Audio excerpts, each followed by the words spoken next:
All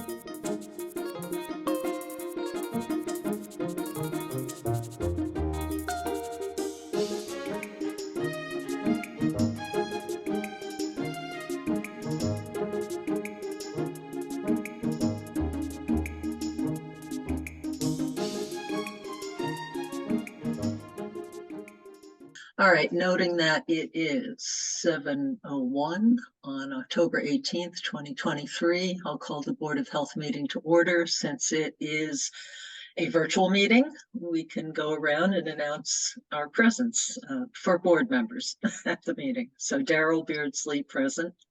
Matt Beavers present. Rebecca Honeywell present. Diana Hook present. All right. And then I will, now that we're here and we're going, we'll start the meeting. So first to review the agenda, we have one variance hearing scheduled at 7:30 and some chairs and agents business otherwise. I think one note I will make, because I see we have a number of people here who I think are primarily interested in issues related to 39 Wildwood and abutting properties, that my goal for the meeting is to discuss that after our variance hearing at 7:30, so that we aren't sort of cut off in time. So I think be aware of that. I'm trying to admit people at the same time I'm talking, sorry. But otherwise we'll try to work through our other business first. We do have one addition to the agenda. And so this is for an installer permit renewal. Is this someone who's doing active work in town now? Is that the issue? No, it's actually a new installer who actually is doing some work on a house and was hired to do a replacement building pipe, which is the pipe from the house to the septic tank. Okay. So it's a new person, but I've talked Hello. with him before. Well, hey, how you doing? George, you need to mute yourself. I'll George. mute you. I got him. Okay, Thanks. this installer actually had a permit in Sherborn last year, but it was Okay. to do the same work he's going to do this year. But he Okay. had Work to was renew. put off, so it's his first time in town. Okay. So can I have a motion to add that installer permit renewal item? Actually, I do have something else that just came to my attention an hour ago. And it's not crucial, but if the board would like to weigh in on this issue, and I'll describe it, and then we can decide whether to add it.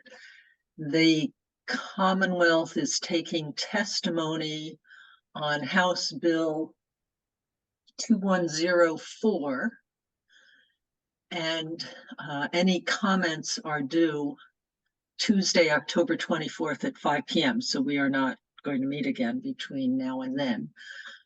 And the draft text of the proposed amendment is to update section 23 of chapter 40B of the general laws with the following text about the denial. I'm trying to see if I can shorten this. The denial of waivers from provisions of municipal natural resource protection bylaws or ordinance adopted and approved pursuant to the authority to do so by conservation commissions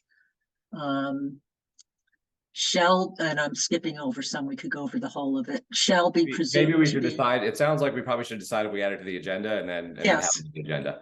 Okay, so it's about a Concom expansion. I'll summarize it. That would help protect wetlands, surface waters, and groundwater.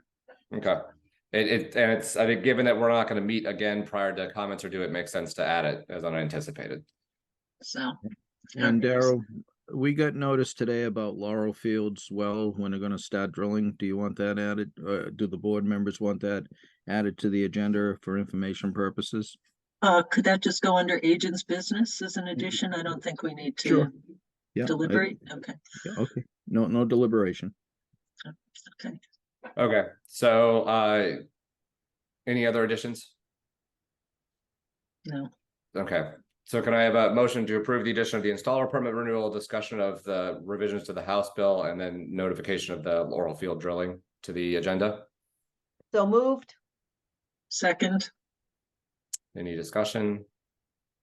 Hearing none. Matt Beavers, aye. Diana Hook, aye. Aye. And Daryl Beardsley, aye. All right, so why don't we sort of work our way through this? I'm hoping to get most of the business done by 7:30, and then we can have the variance hearing and then move on to the discussion of 39 Wildwood. So I saw Tom was here, so why don't we open with his updates on the heritage? Good evening, everybody. I did conduct a follow-up visit this evening to assess the status of the outstanding violations that we had on our report from October 4th. It seems the hood cleaning company is scheduled to complete that service this evening. I've asked for them to submit photos of the up-to-date sticker upon completion of that work. I've copied the building inspector on some work that was done by the owner in the basement, opposite the walk-in cooler in the dry storage area where the moisture compromised wallboard and insulation behind it was removed and patched by Mr. Ziskin. Apparently he hasn't to date pulled any building permits for that. So I did make note of that on this evening's report. We still do have some debris in the basement that do need to be removed. So we wrote that again. And this is the report being shown as it stands as of this evening. I did text Josh and he's telling me that the work is going to be completed by tomorrow. But again, we have to make sure that he has to make sure that he reaches out to the building inspector. Jen Ziskin was on site at the restaurant this evening, so I reiterated that piece to her. So hopefully this gets wrapped up sooner rather than later. I'll leave it to the board for any further action they deem fit in terms of, potential fines or anything else punitive. But this is where the report stands as of this evening. Okay, so regarding the what came out as provisions related to foodborne illness risk factors and interventions, and then the repeat violations, were they both addressed, or whatever one's addressed at once as indicated here? Was that completed before you left the property? So I'm kind of telling them to complete these corrections immediately. Okay. In fact, several times for these issues is in terms of risk factors, these violations are not critical in nature, but in the grand scheme of things, they should have been corrected by now.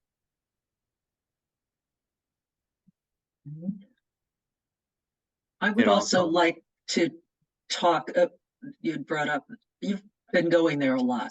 This has been an extraordinary amount of time spent checking and rechecking, and there were repeat issues in the last couple of reports. And so I'd like to look at whether it's termed as a fine or we finally institute the additional inspections fees, but we need to do something retrospectively to try to recoup some of the costs that the board has incurred for this ongoing oversight.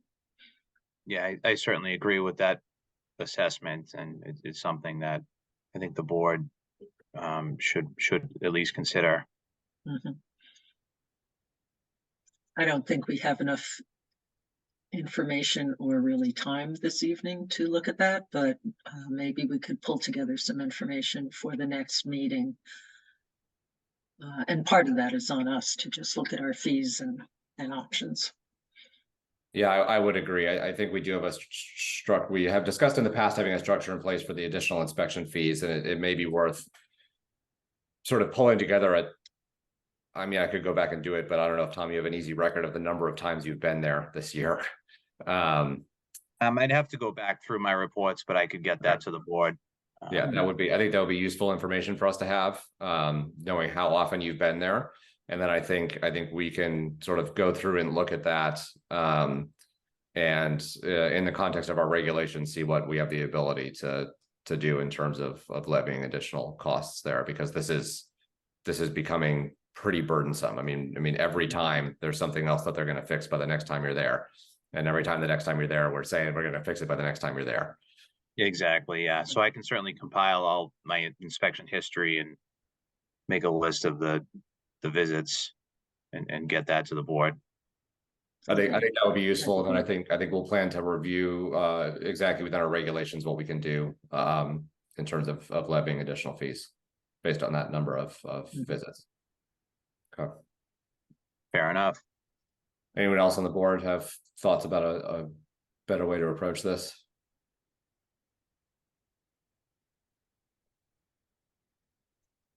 No, No. I that look sounded forward to maybe reasonable. hearing comments from the building inspector about the work, since the work is being done by Mr. Ziskin, and And I can whether answer the that. materials being used are appropriate for a food establishment and for a basement and for a damp environment.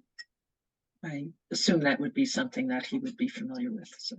Yeah, and Darrell, just so you know, and board members, Tom and I spoke this afternoon. I spoke to the building commissioner this morning. He was curious if any work was being done in the heritage based on the fact that he had no permits.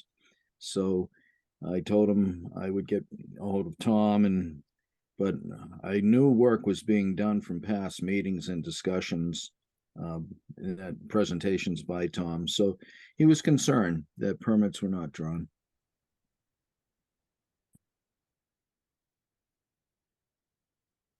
And one other thing, our re-inspection fee schedule for food establishments state 75. So There we go. it would be 75 per re-inspection, because it says re-inspection fee. It doesn't say for every re-inspection, but I believe when we look at the fee schedule, that was meant for each re-inspection. I'll leave that up to the board. Yeah, thank you, Mark. I was just pulling that up to see what the fee was. I couldn't recall exactly what the number was, but yeah, that is Yes. there's an initial fee and then there is a re-inspection fee, and I think I would be comfortable levying that re-inspection fee times the number of times we've had to re-inspect this year. Yes. And in the past, we were lenient with folks if there was, significant effort made and things did get resolved more quickly. But this has not been the case, so. All right, so I think we'll plan to get this on the agenda for the next meeting. Hopefully by then things are fixed. Hopefully we have a listing of the sort of number of times we've had to re-inspect, other than just the sort of one inspection for this year. And then I think we'll plan to decide on levying that fee at the next meeting. Does that sound reasonable to everyone?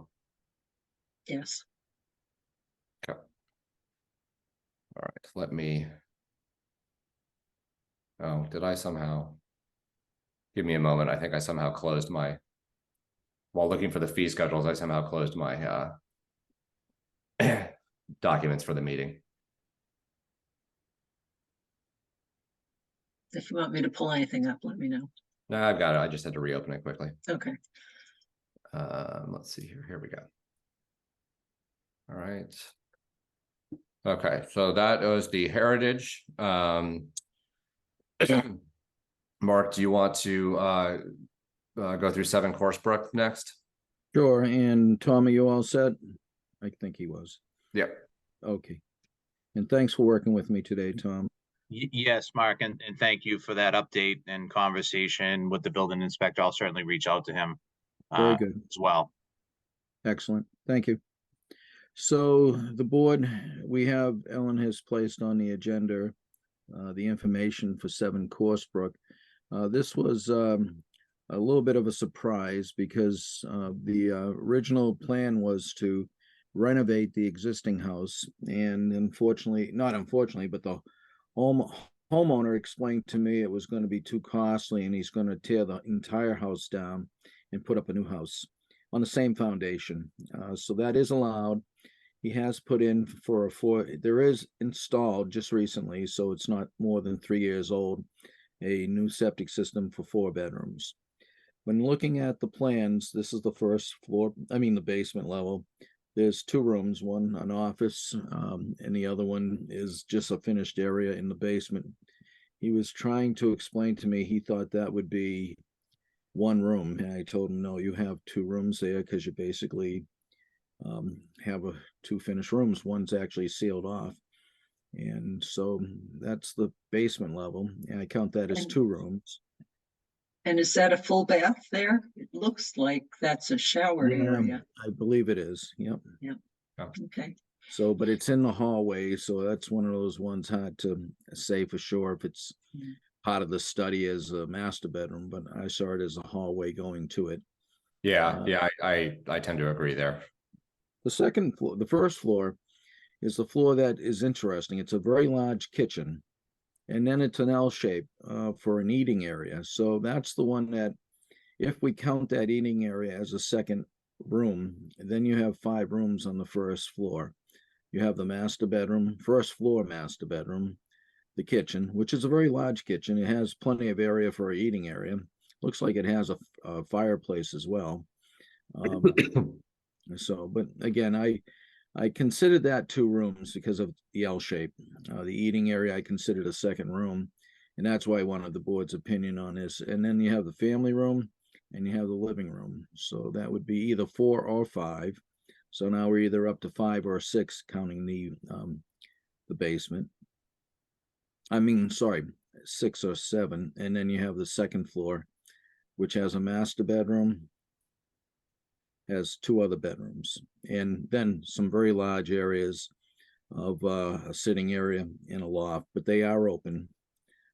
So I didn't count those, but I wanted the board to see those.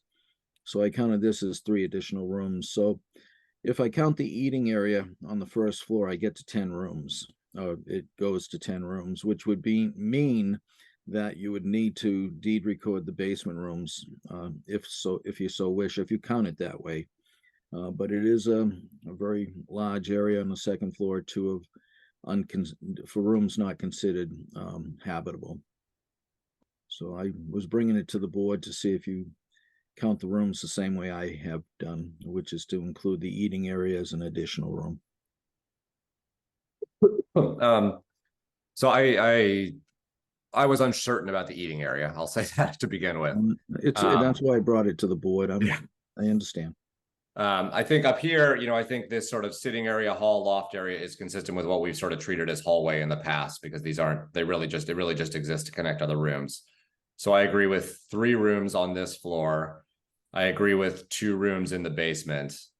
And then here, clearly 1, 2, 3, 4, and then I wasn't certain about sort of I was a little uncertain about the eating area.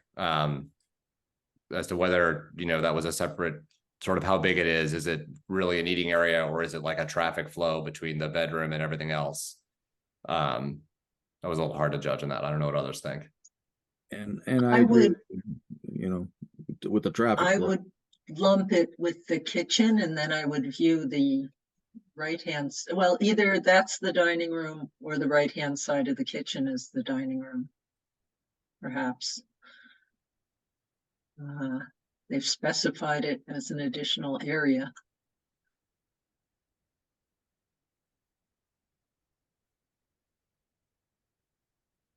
Like a If we breakfast do- room.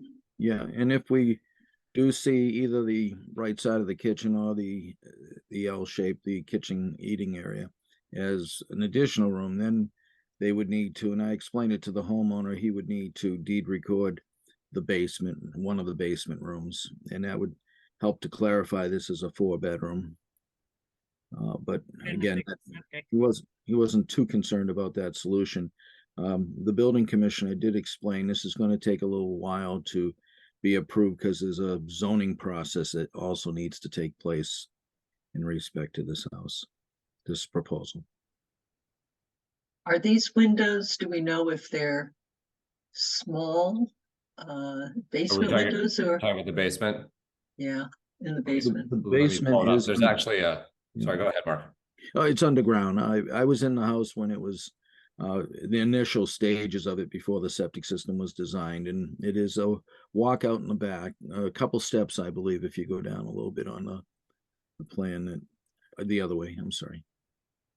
Yeah, it's Oh, I see. like Okay, now I see couple the, steps right, the down. window profiles are, they're regular size windows, really. on the backside, Yeah. The That, front side's underground. yes, right. That influences my view of the deed recording. It's a walkout. Yes. Um, Couple Yeah, steps. I was trying to get a better sense of the walkout because I couldn't quite tell from this whether that was like a bulkhead or if is it like a few steps up to grade? Like what is the Few steps up to grade, Okay. in an open area. It's not a bulkhead. okay?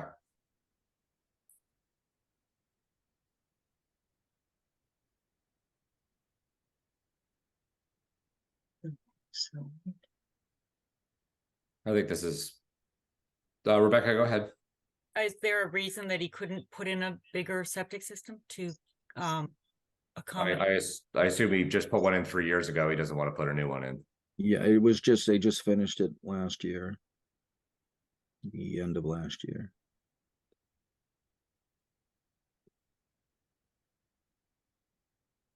It's one of those pressure dose type septic systems where it's not a GeoFlow, it's another company that makes a similar product.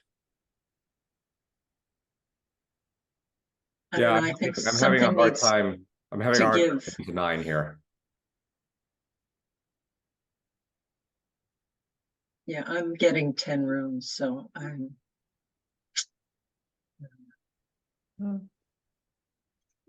Yeah, I think 10 rooms with that L shape is consistent with what we've done in the past when there's a sort of separate, it's not necessarily an eat-in kitchen because it looks like there is an eat-in portion with sort of bar stools there, but then there's also a separate area that would be, it's called an eating area, but we could easily be called dining room and we would count that as a separate room. And then we have traditionally not deed recorded walkout basements. Right, so I'd rather not enter into new territory on the deed recording parameters.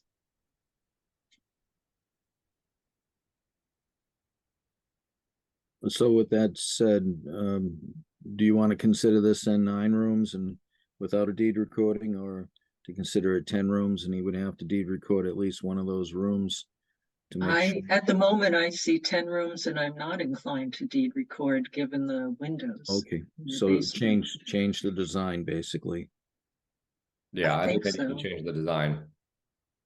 Okay. And I mean, they could get there by not making that study a separate space, right?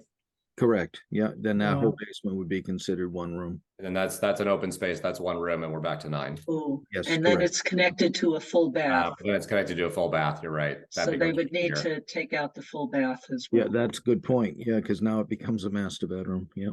I mean, it's almost a master suite, but that still causes problems because they've got 4 other bedrooms. Yeah. It would reduce the room count if we treat it as a bedroom suite, but that would increase the bedroom count. Yeah. So. Yeah.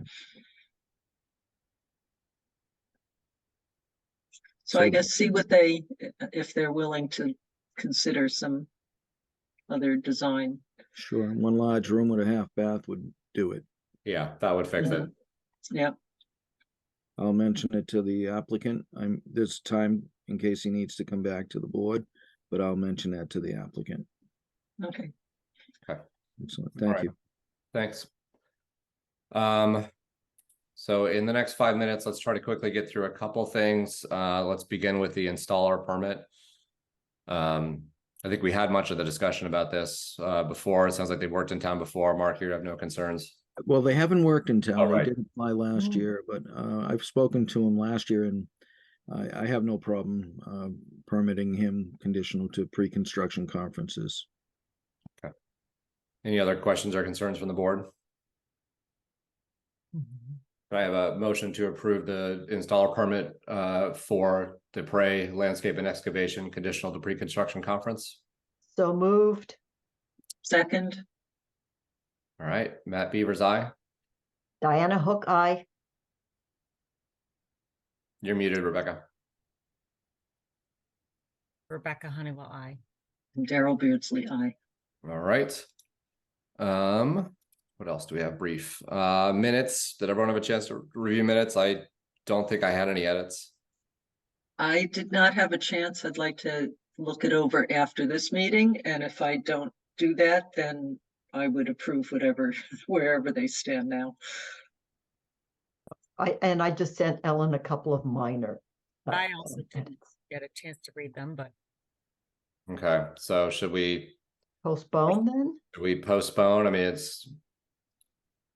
I don't love it because it's getting to be late, but Okay, I'm fine with approving that. do I have a motion to approve the minutes from the October 4th meeting? So moved.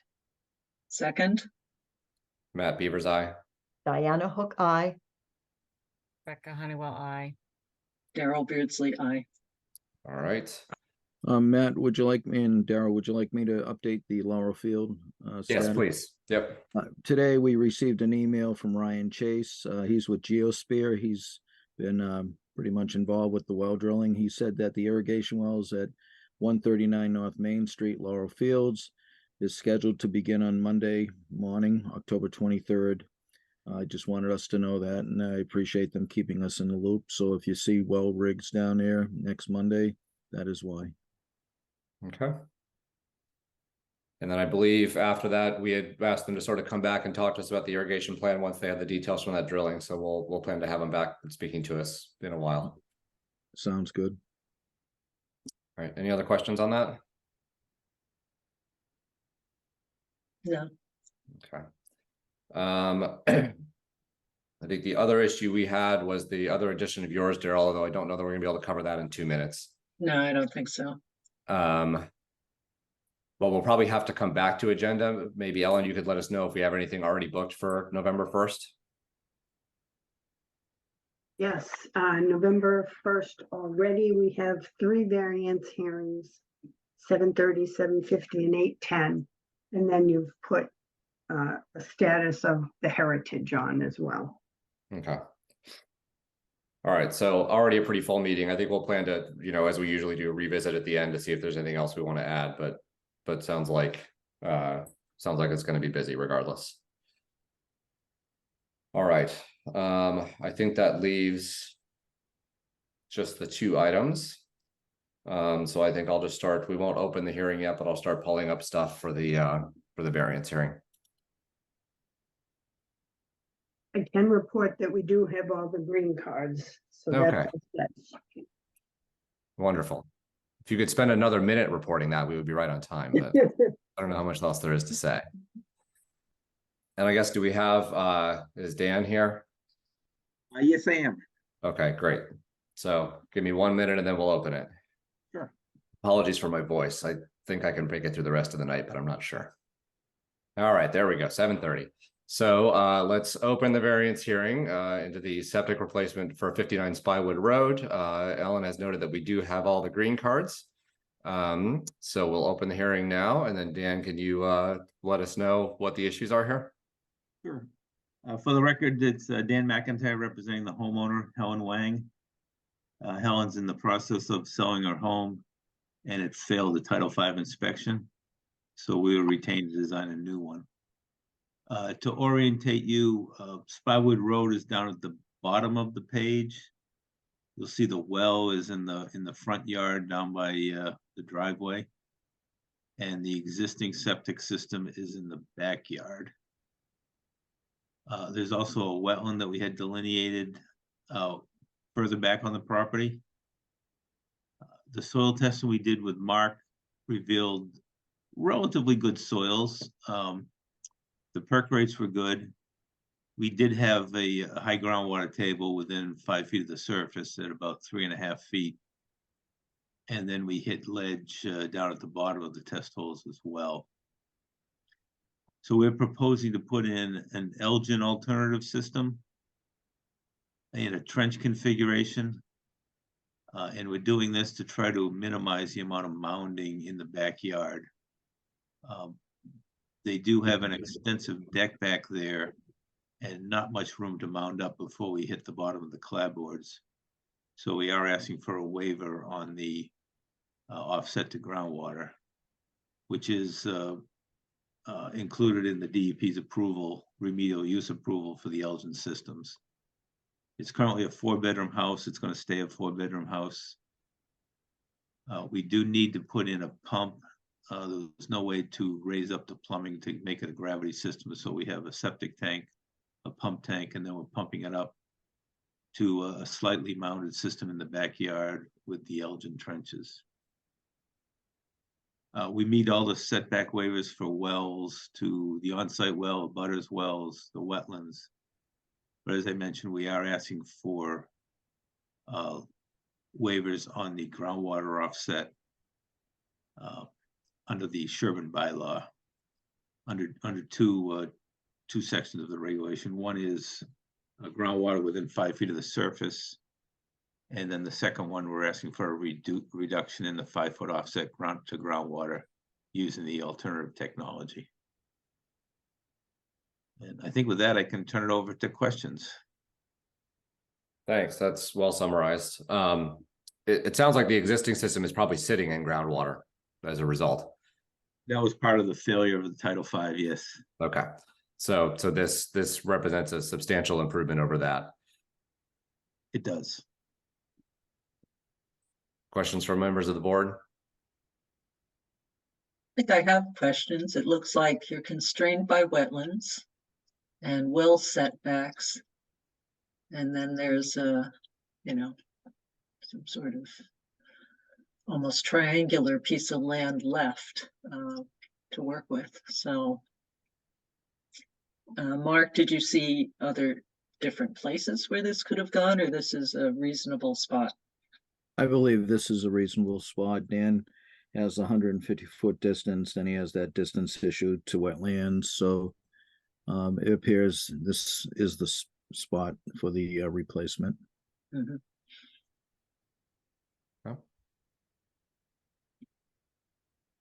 All right, I can pull up any questions for anyone else. Yeah. Okay, I can pull up the variance requests. All right, so Dan Okay. summarized these. Yep. So I have a question for Dan, but you believe that the Elgin system is going to compensate for the diminished depth to groundwater because of its technology, right? Yes, and we get that from the DEP's approval of the system, as well as testing that the manufacturer has done down on the Cape at the septic system test center.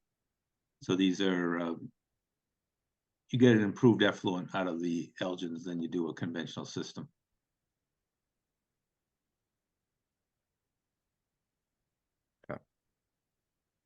So Dan also summarized the requested variances for us here, really relating to the groundwater offset, and then a common local upgrade waiver we see in this case related to the tank piping and groundwater.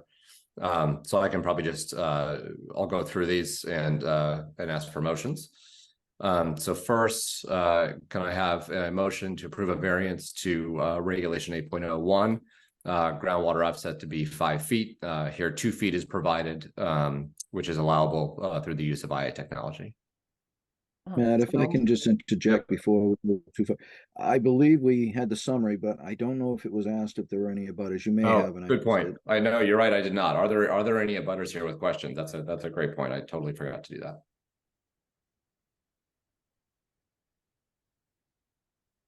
Yes, not. Okay. Or is the homeowner here and have any questions for us? No, she's not on tonight. Okay. All right. Thank you for that reminder, Mark. You're welcome. So having said that, can I have a motion to approve a variance to section 8.01 for groundwater offset to 5 feet? We're reducing to 2 here, which is allowed using IA technology. So So moved. moved. Second. Any further discussion? Excuse me, Matt Beaver's aye. Diana Hook, aye. Rebecca Honeywell, I. Darrell Beardsley, aye. All right. Do I have a motion to approve a variance to section 8.02, depth of seasonal high groundwater less than 5 feet?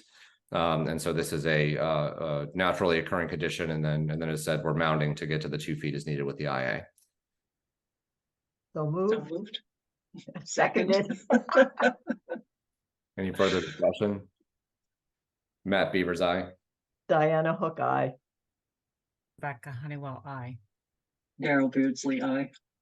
All right, and then can I have a motion to approve a local upgrade waiver to 15.4051J because they're less than 12 inches between tank piping and groundwater, and so because of the changes in the house plumbing, and of course the sort of tanks and piping will be specified as required in this situation.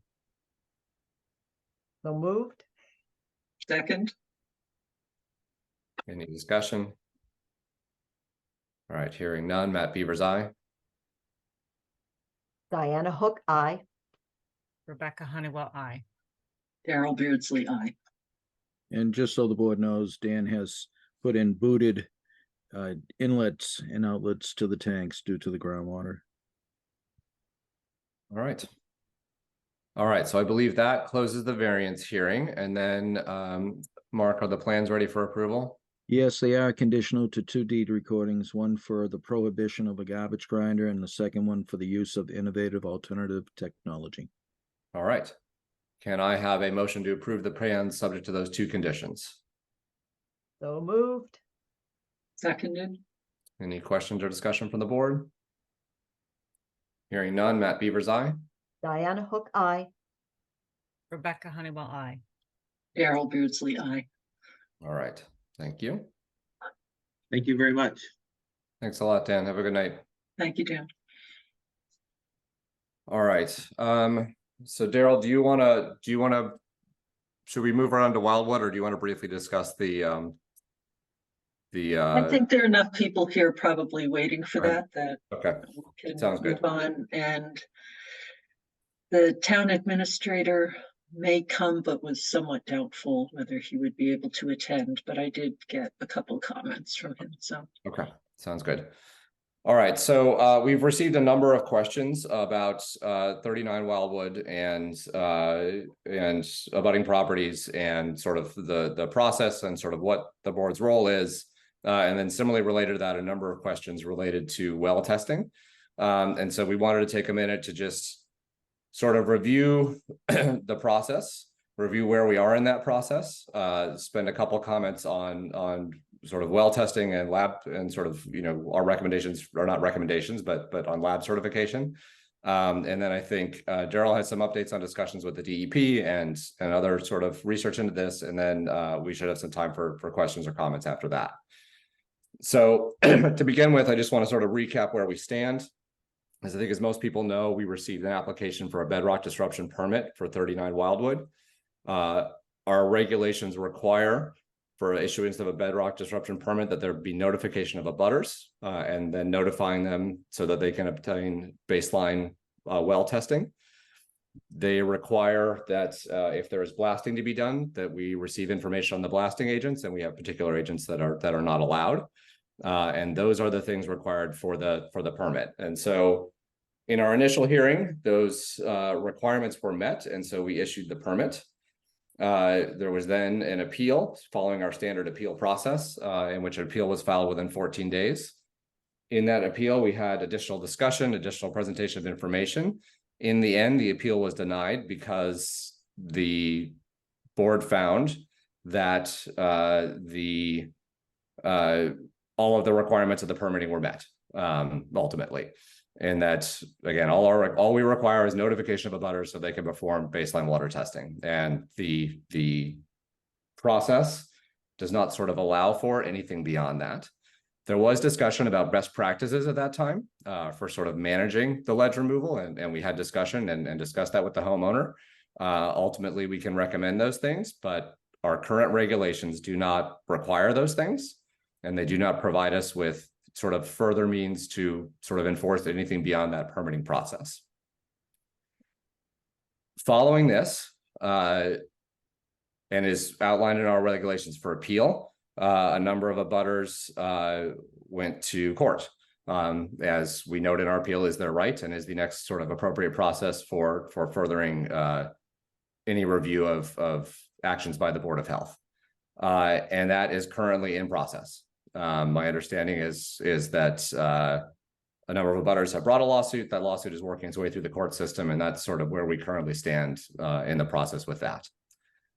So this is where we are with 39 Wildwood Drive. We have sort of followed the extent of our regulations. Once that has been exhausted, the avenue for additional review is within the Massachusetts courts, and that is currently where things stand. And so I think that's where we are on sort of the process of the bedrock review. I do want to spend some time talking about well testing, but before that, I guess I would like to hear any questions or comments from the board, or if anyone has sort of thoughts on that process. Not on that part, but I have a little intro when we get to the well testing, just to set the stage for how Sounds we get engaged with that. Okay, Rebecca, raise your hand, which is, I needed someone else to talk because I'm losing my voice. So Rebecca, please go ahead. Sherborn, in the last several years, we've had multiple examples of contamination from bedrock disruption, which we're aware of. The Board of Health has the jurisdiction over private water supplies. We now have objective evidence that in multiple situations that potential contamination not only is potential, but it actually is real and can happen. It's dangerous. And in this particular case, from reviewing these numbers, it looks like some of the contaminants which have the potential to be seriously dangerous have increased more than 14-fold in less than a month. I think that we as the Board of Health have the jurisdiction to request a halt on the builder until they comply with the original agreement, which was to remove the disrupted ledge material, and to continue when they are complying with our requests that they had agreed to in an open meeting. And I would like to move that we as a board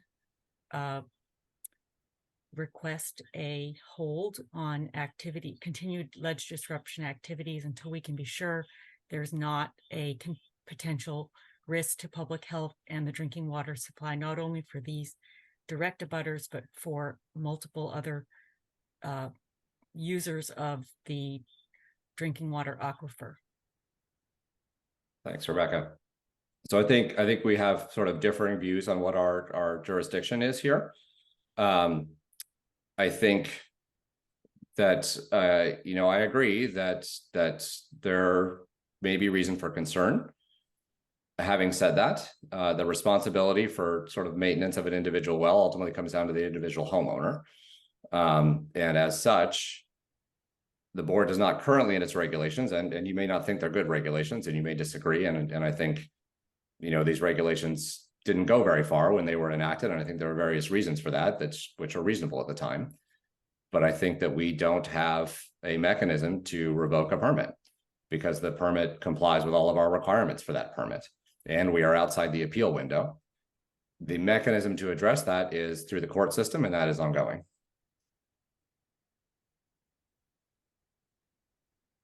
And I guess I would add, I don't want to get into this because I only want to talk about the process side rather than the specific data. But in terms of how this kind of evaluation is handled outside of this specific instance, I don't believe that the data has met. We don't have enough information to make the determination that these are linked. This is a very complex thing. I agree that it's something to keep an eye on and it's concerning, but we have not done an analysis that to me would satisfy moving on to another level. And again, this is also something that is out of our jurisdiction. It is something to be dealt with in civil. So For Rebecca, the town administrator and town council. yeah, town council and town administrator also have sort of weighed in on that. Is a good point. Rebecca, I saw you raise your hand. I also see we have a community member whose hand is raised. And I think we're going to have an opportunity for questions, but I think we want to finish the discussion amongst the boards first. So I will announce when we're ready to have questions or comments. Rebecca, did you want to add something?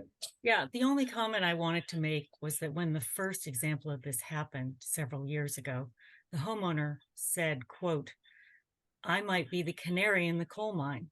And we did significant research. Homeowners spent, I know of 3 now who've spent $30,000 of their own money on this subject. And we know that the DEP did stop the construction on the library when the town offices were, drinking water was contaminated, and that situation was corrected. In this case, there's potential for contamination of a lot of wells, and we did get scientists who know a lot more than I do, opinions which were presented to us on more than one case before the Board of Health for our we were given the opportunity to contribute to a couple 40B projects, which were larger. And in this particular case, there also were scientists that spoke. So I'm collectively referring to multiple cases. But anyway, these scientists warned us that there would be the potential to release toxic, both class 1 and class 2 contaminants. Lead is class 1. And that level has raised significantly. Manganese is class 2, and that has raised 14-fold. So I don't know that we should, as a Board of Health, be waiting until it's too late. And I think that we might be wise to simply write a letter to the contractor and ask him to remove that material before he continues with his activities, and protect at least from rainwater by covering the pulverized rock. That would be within our jurisdiction. So thank you, Rebecca. Oh, Diana, go ahead. Well, I guess I had a question in terms of what are our recourses at this point. I understand it's in the court, and that's a separate, that's going on. I am concerned about the testing, but I understand, Daryl, you're going to go into that some more, so that others who test use something we can give us results we can use. But what other recourses do we have at this point? So I think that's actually really... I mean, talk to the Yeah. builder, remind him what he had, gentleman's agreement, I guess it was, to cover, to remove. Yeah, I think that is sort of the limit of our recourse, which is what we felt at the initial meeting. We can recommend best practices. We could ask that they be involved. We don't have the ability to stop things because they're not currently in violation of any of our regulations. Yeah. And I agree with Rebecca that, you know, there were concerns raised and in the past, and those concerns led to our current regulation. And our current regulation only goes as far as requiring notification and recommending baseline testing. And so that was done. And so we don't have an ability to do something further than that. We certainly can say, hey, this would be the right thing to do. You know, we discussed before doing it. You know, we would continue to encourage you to adhere to these best practices. But I think beyond that recommendation, there's not much we can do here. I think and that I'll note that I spoke to Mass DEP, a number of people in different roles within Mass DEP, including counsel there. And the opinions were unanimous about we don't have jurisdiction since we don't have a regulation explicitly for this.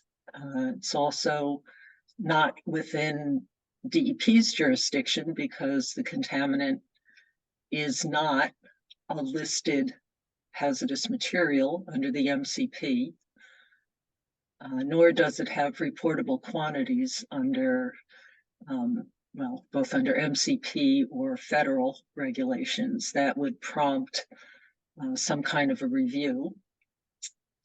And there are no other examples that they were aware of about regulations or around bedrock disruption other than for blasting and the blasting agents, and that's usually managed by the fire department for other reasons than what we were managing the blasting agents for.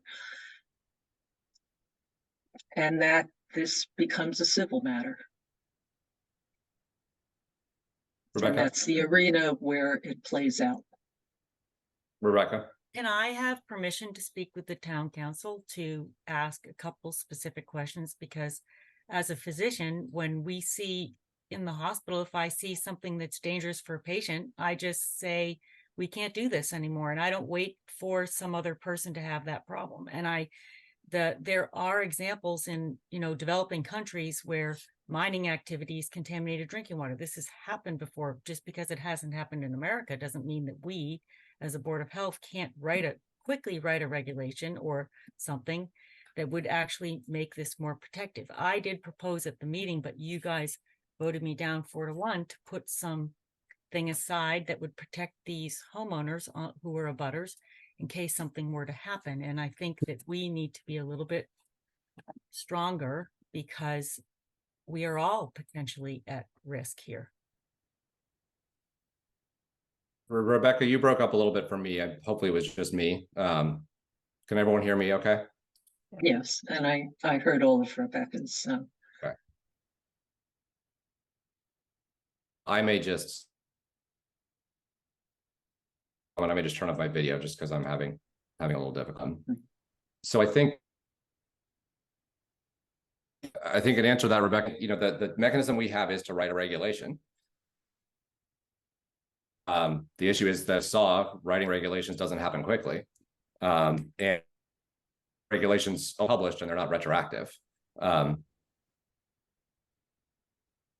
I'll note that, Rebecca, you volunteered last September, I believe it was, and I could find the email, but maybe not at this second. You volunteered to write up an additional section regarding bedrock disruption. And you did not provide anything to this board to review during our last round of regulatory updates. So again, we're willing to look at additional things, but we don't have anything new beyond what we had established years before. My apologies, everyone. I dropped out there. So may I have permission to ask some specific questions to the town council, because I need your permission for that? We need town permission for that. Okay, whatever the process is. You need to define what your questions are specifically so that we can go to the town and find out whether we can get access to town council. Didn't you say you spoke to town council? Yes, and we submitted what our questions were. And that was a while ago. We're referring back to an earlier discussion. Oh, okay. So not. We indicated to them what we wanted to ask and they approved it, and we did meet with them. Okay. Well, I would like to request an opportunity to communicate directly with the town council. And what process would you like me to follow? What I just said, you need to write out what the question is that you want to discuss or issue that you want to discuss with town council. You need to write it down, and it needs Sure. to be specific. Okay, Okay. thanks. Okay. And then does that go to select board to? It may go to select board. We can send it to town administrator, who might send it to All select right. board. We can send it to select board, who'll send it over to town administrator, depending on what they think. So If the, Ultimately, the council works for select board, and so the administrator of Yes. select board has to approve interactions. if the board has concerns about objective data that we're seeing here, which is evidence of elevating, moving, I mean, we can see a curve. There's an increasing amount of contaminants in drinking water of more than one resident, and we've seen this in the past. Why could we not write a letter to the developer and request that he cease and desist until we can be sure that there's no further contamination of the groundwater? And the first part of our request is that he comply with our original agreement. Couldn't we do that as a board? Would you So- authorize that?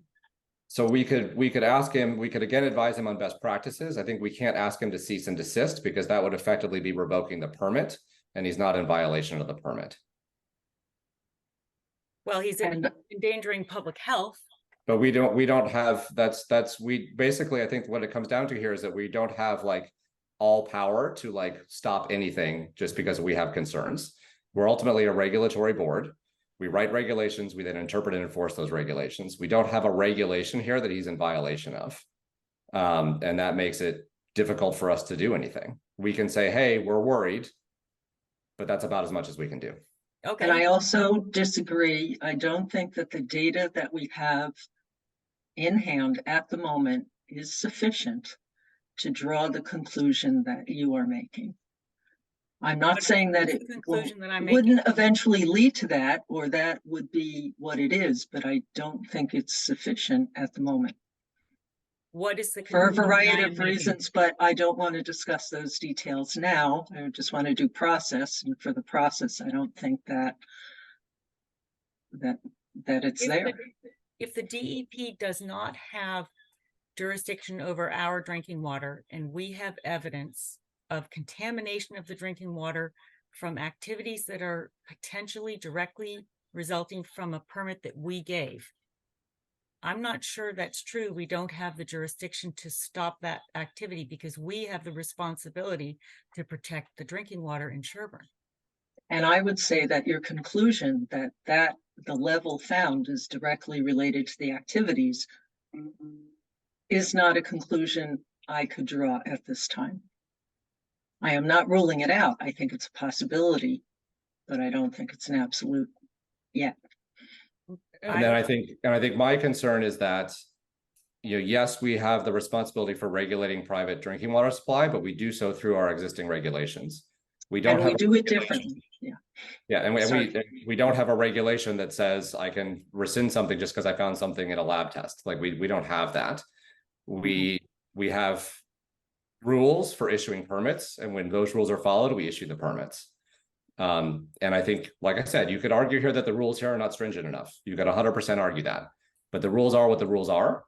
And the way this works is we have those rules are publicly available to everyone, and we can't make up new ones on the fly because that's ultimately not fair to anyone.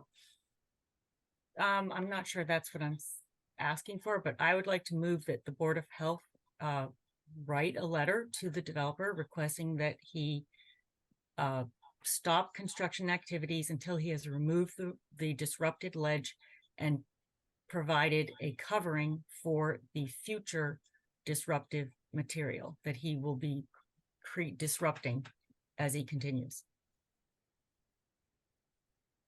Do we have a second for that? Well, or can we write the letter recommending the best practices that he had agreed to?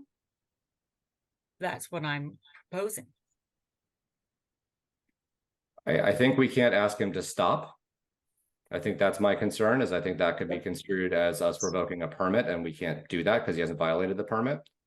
I think we could remind him, I think, of what we believe the best practices to be, and we would encourage him to follow them. Because I would feel better if he removed all that ledge that's been crumbled up and is exposed. We're having such a wet season. Removing that and covering that.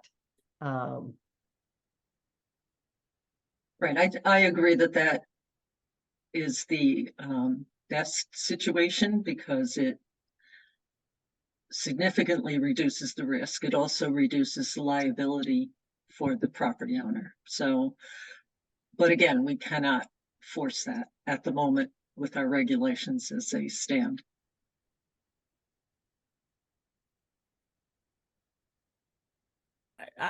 Well, this is one of the things that I would like to ask our town council, because in previous examples of public health emergencies and I would consider this to be an emergency in our town, it's unprecedented. The ledge disruption is new.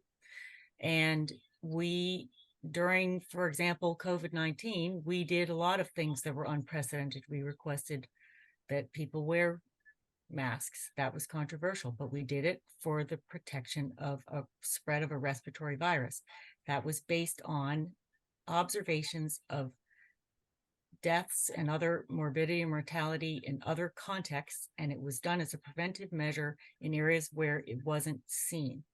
I think this is an example where this is an unprecedented situation with potential toxicities that have the ability to affect many people, public health, environmental health, property values.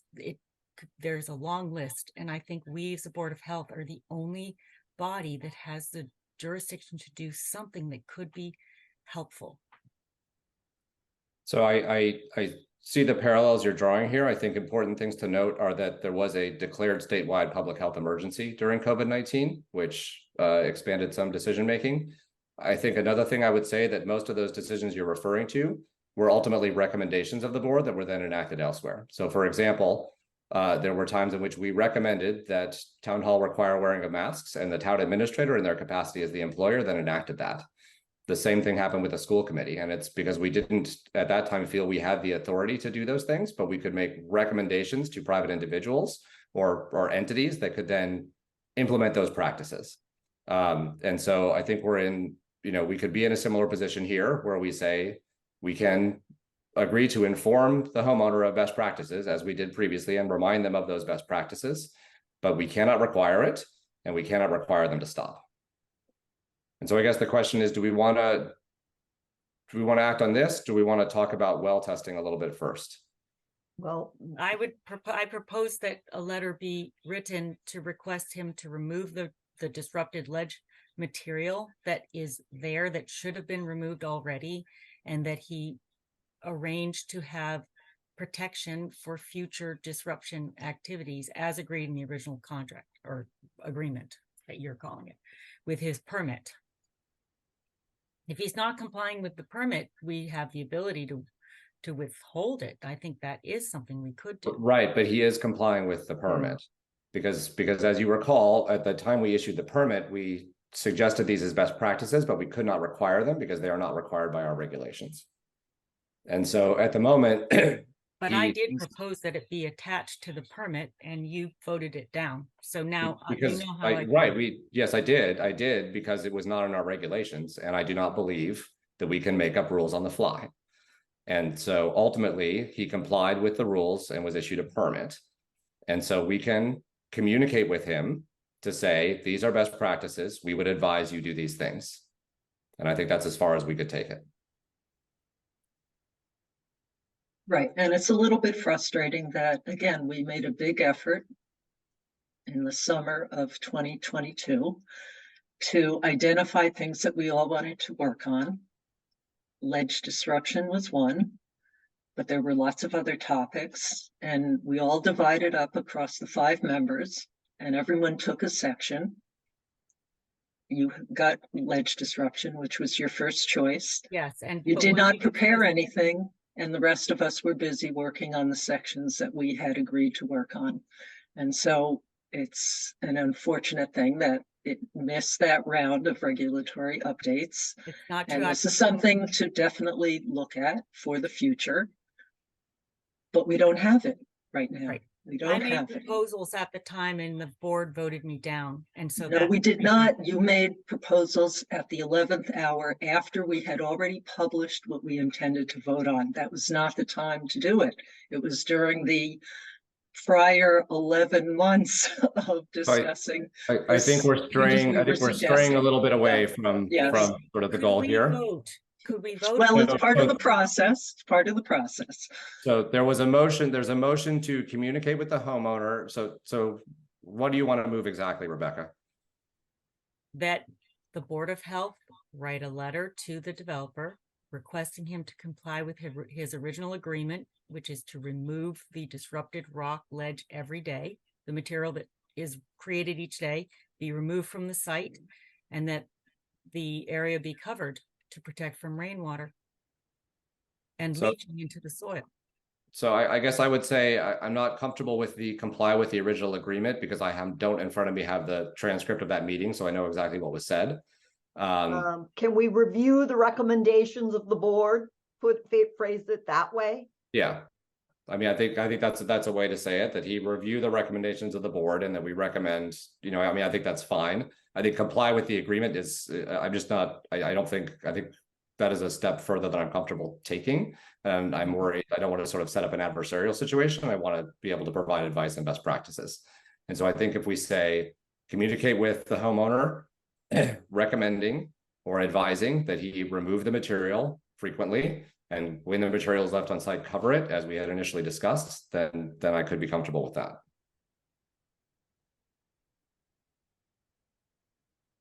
I agree. And I would just rather reference what was agreed to before, because the wording, I don't want to change the wording. I think, Matt, what you just said was closer to what it was.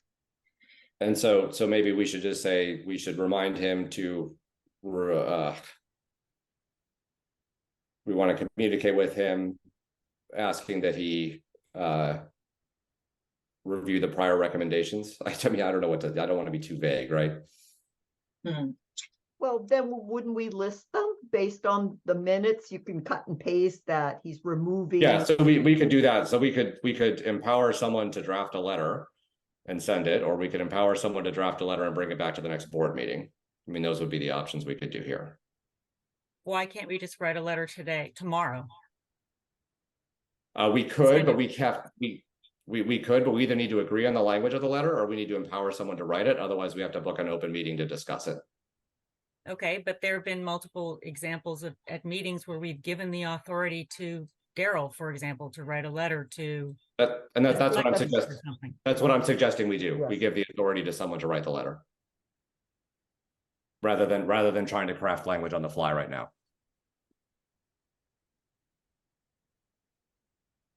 I would be in favor of that. Okay.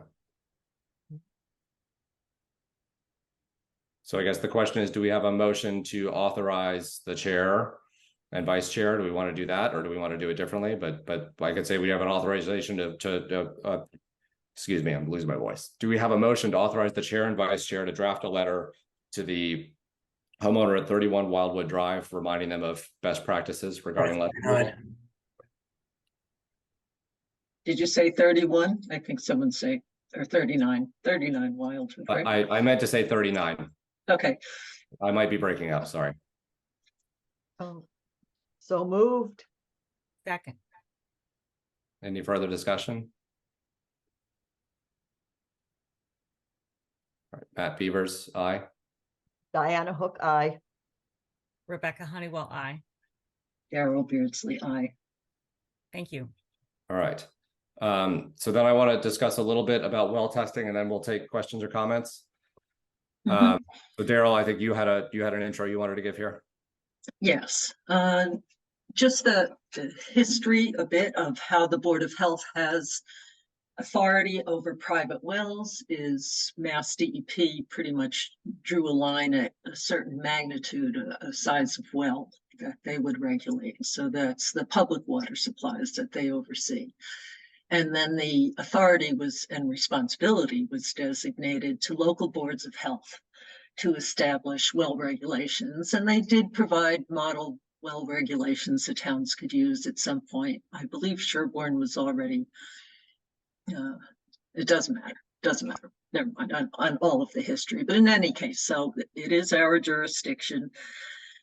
And for anyone who might have enjoyed reading the Board of Health regulations on wells, we do have some technical criteria about where wells can be located, for example, with respect to distances to the septic system, which is important, and other features, roadways and the like. And there are requirements for well testing, and we follow our requirements match what the state has for levels, acceptable levels of various materials that are found in wells, and what methods can be used. And that testing that we review is only done, or almost only done, when a well is first put in, because part of our duty is to support housing regulations that require that there is sanitation and potable water associated with all homes. And so we want to verify that the water on a property is suitable for use by residents. And so the testing that we require, we then review, and then we approve or not approve the well, or require treatment to go along with it if it cannot, for some reason, meet the requirements. And that, after that, the responsibility is the homeowners. And I'll just read something that's a rather typical statement that's made on lots of state websites. I happen to have pulled this off of the Minnesota Department of Public Health website because they are a good reference if people are looking for information about private wells. Minnesota also has a lot of private wells scattered throughout the state, and they have just nice information that is geared towards homeowners and what they need to do. So they say, unlike people who get their drinking water from a public water system, private well users are responsible for regularly testing their well water and treating it when necessary. They are responsible for making sure their water is safe for everyone in the household. And so that is how most private wells are managed across the country, is that it's both the responsibility, but also the flexibility for the homeowners to do testing. It also means that you don't always have to do every test that is on our suite that we require for the first testing. If you have reasons to believe that you've done a series of tests and something isn't showing up, you might not test that as frequently as other parameters. Or if someone in your household is particularly sensitive to sodium levels, that you might test more frequently, or that might be the only test that you're running. So really the choice is up to the homeowner about what testing they want to pursue. So there are no restrictions on how many times you test. You can also check with laboratories and ask for advice about what tests to run. For relatives who lived in other areas, I would work with the labs to say, all right, we know that there are a lot of cornfields around where these people are. Can you recommend what pesticides they should be testing for? Which ones are common to cornfields? And so sometimes labs have that information, especially if they're located near those areas, but you can also ask any laboratory that you might be using around here. And then in terms of what laboratories to use, we know that there's some information floating around out there that it doesn't really matter what laboratory you use. And in a way, that is your personal choice. If you want to use an uncertified laboratory, the Board of Health and the Mass DEP and the Department of Public Health absolutely recommend that you use certified laboratories because their integrity of their practices is reviewed. And so you'll get something better, but you'll also get information that's defensible should you want to use it, for example, in any kind of a dispute. So that is a big value of having a certified laboratory perform the work. And I'd like to mention that there was also some information that the laboratory ETR had merely been late with some paperwork. However, the DEP decertification is a very serious issue, and the DEP does not take that lightly. And on their website, they talked about the kinds of violations that they found in their evaluation of ETR. And it included performing careless and inaccurate reporting of analytical measurements. engaging in unfair, deceptive, or fraudulent practices, performing, reporting, or failing to report drinking water analyses in a manner that threaten public health, and making false, inaccurate, incomplete, or misleading statements in laboratory reports. So again, it's up to you what laboratories you want to use, but I'd certainly advise that you either go to the Sherborn Board of Health website, which will direct you to a list of certified laboratories, and you can also go directly to the mass.gov website and find listings there. Let's see, in terms of, you can look at our regulations if you need ideas about what parameters to test. If you, again, refer to labs or call the Board of Health if you have some additional concerns or you want to do extra tests or you want to look at, again, pesticides and herbicides are a really complicated area, but that's one that could be relevant, or fertilizer components, things that you might expect to find around Sherborn. The other thing you can do with laboratories is ask them to take the sample for you if you're not sure exactly how to collect a sample. There are protocols around types of vials that you're using to collect the samples. Some need preservatives, some need for volatiles, there are special VOA vials that don't allow any of the volatile gases to escape before the testing takes place. Trying to think if there are any other kind of basics around testing. But anyway, so some lab staff will come out. If you can hire them for that, they'll come out and they'll take the sample and make sure that it's not accidentally contaminated by handling or some other means. And let's see. Chains of custody are important with sampling. Again, if you want data that you intend to share with others and have it be informative and understood by others, but if it's for your own purposes only, then it doesn't necessarily matter.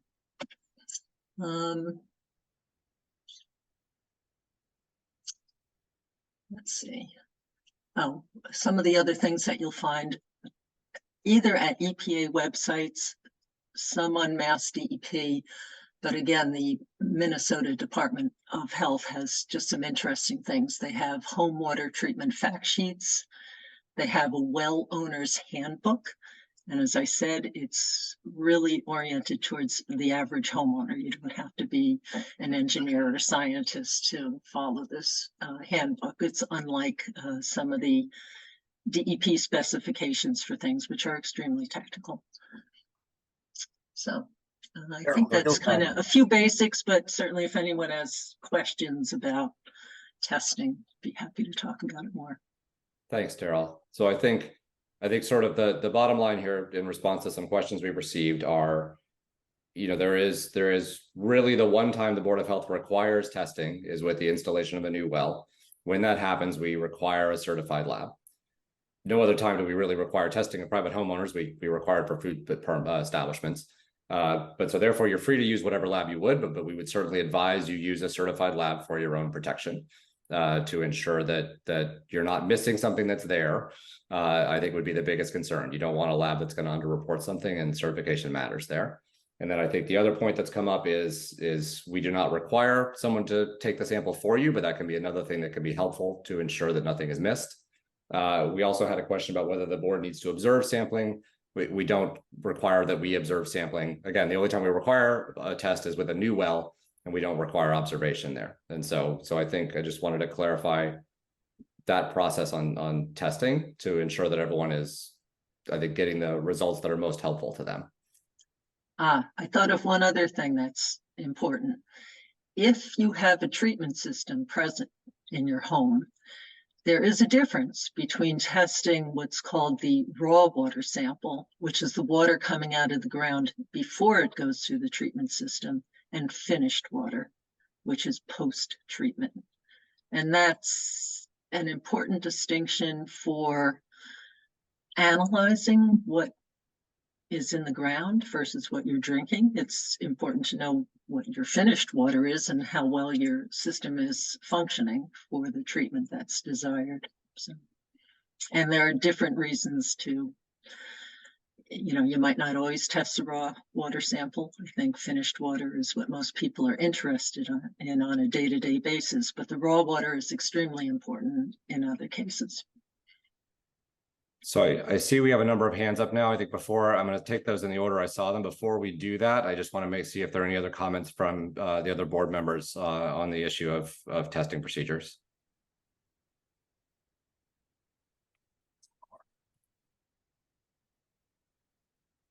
Okay. So hearing none, I think we can take some questions. Jennifer Limnios, I believe I saw your hand up first. Hello, how are you? How are you folks tonight? Good, thanks. I am calling in with some questions about the Board of Health's responsibility. So one puzzle that I have is that a lot of this conversation has been framed around wells. And I completely understand and agree that across the country, private wells are generally considered the homeowner's responsibility. But the issue here isn't actually contamination of my personal well, it's the contamination of the groundwater. And as a private citizen, there's really not that much I can do about the groundwater. So it's kind of like the public beach. I can make sure that my patch of sand or whatever is clean and litter free, but I can't actually do much if there's bacteria in the pond. So I'm confused a little bit about why this is being framed so much as a well issue and what the Board of Health's responsibility is regarding groundwater contaminants.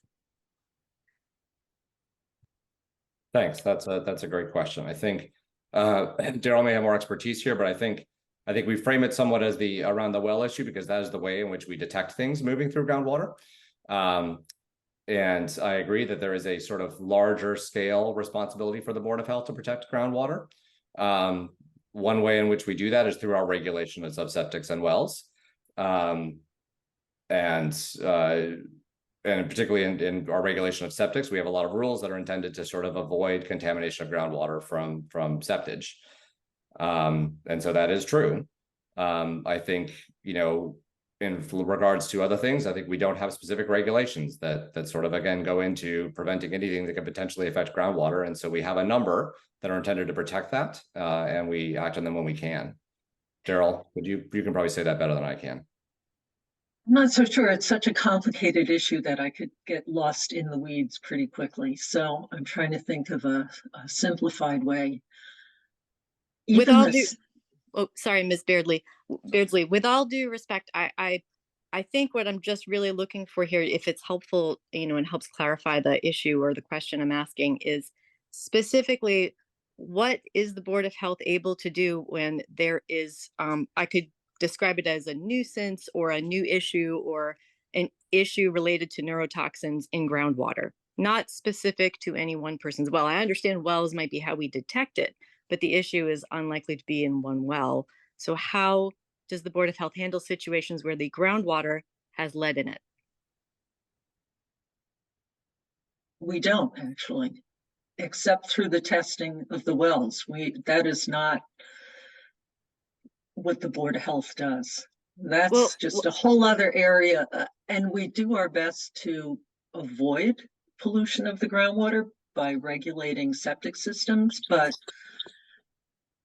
ordinarily, contamination of something would be overseen more by the Department of Environmental Protection. However, manganese is not. One of the contaminants of concern under the Massachusetts Contingency Plan, which is something that looks at activities or actions or events that have impacted soil, groundwater, or surface waters. And then there's a whole series of guidelines about when you reach a certain level, whether or not you're cleaning up.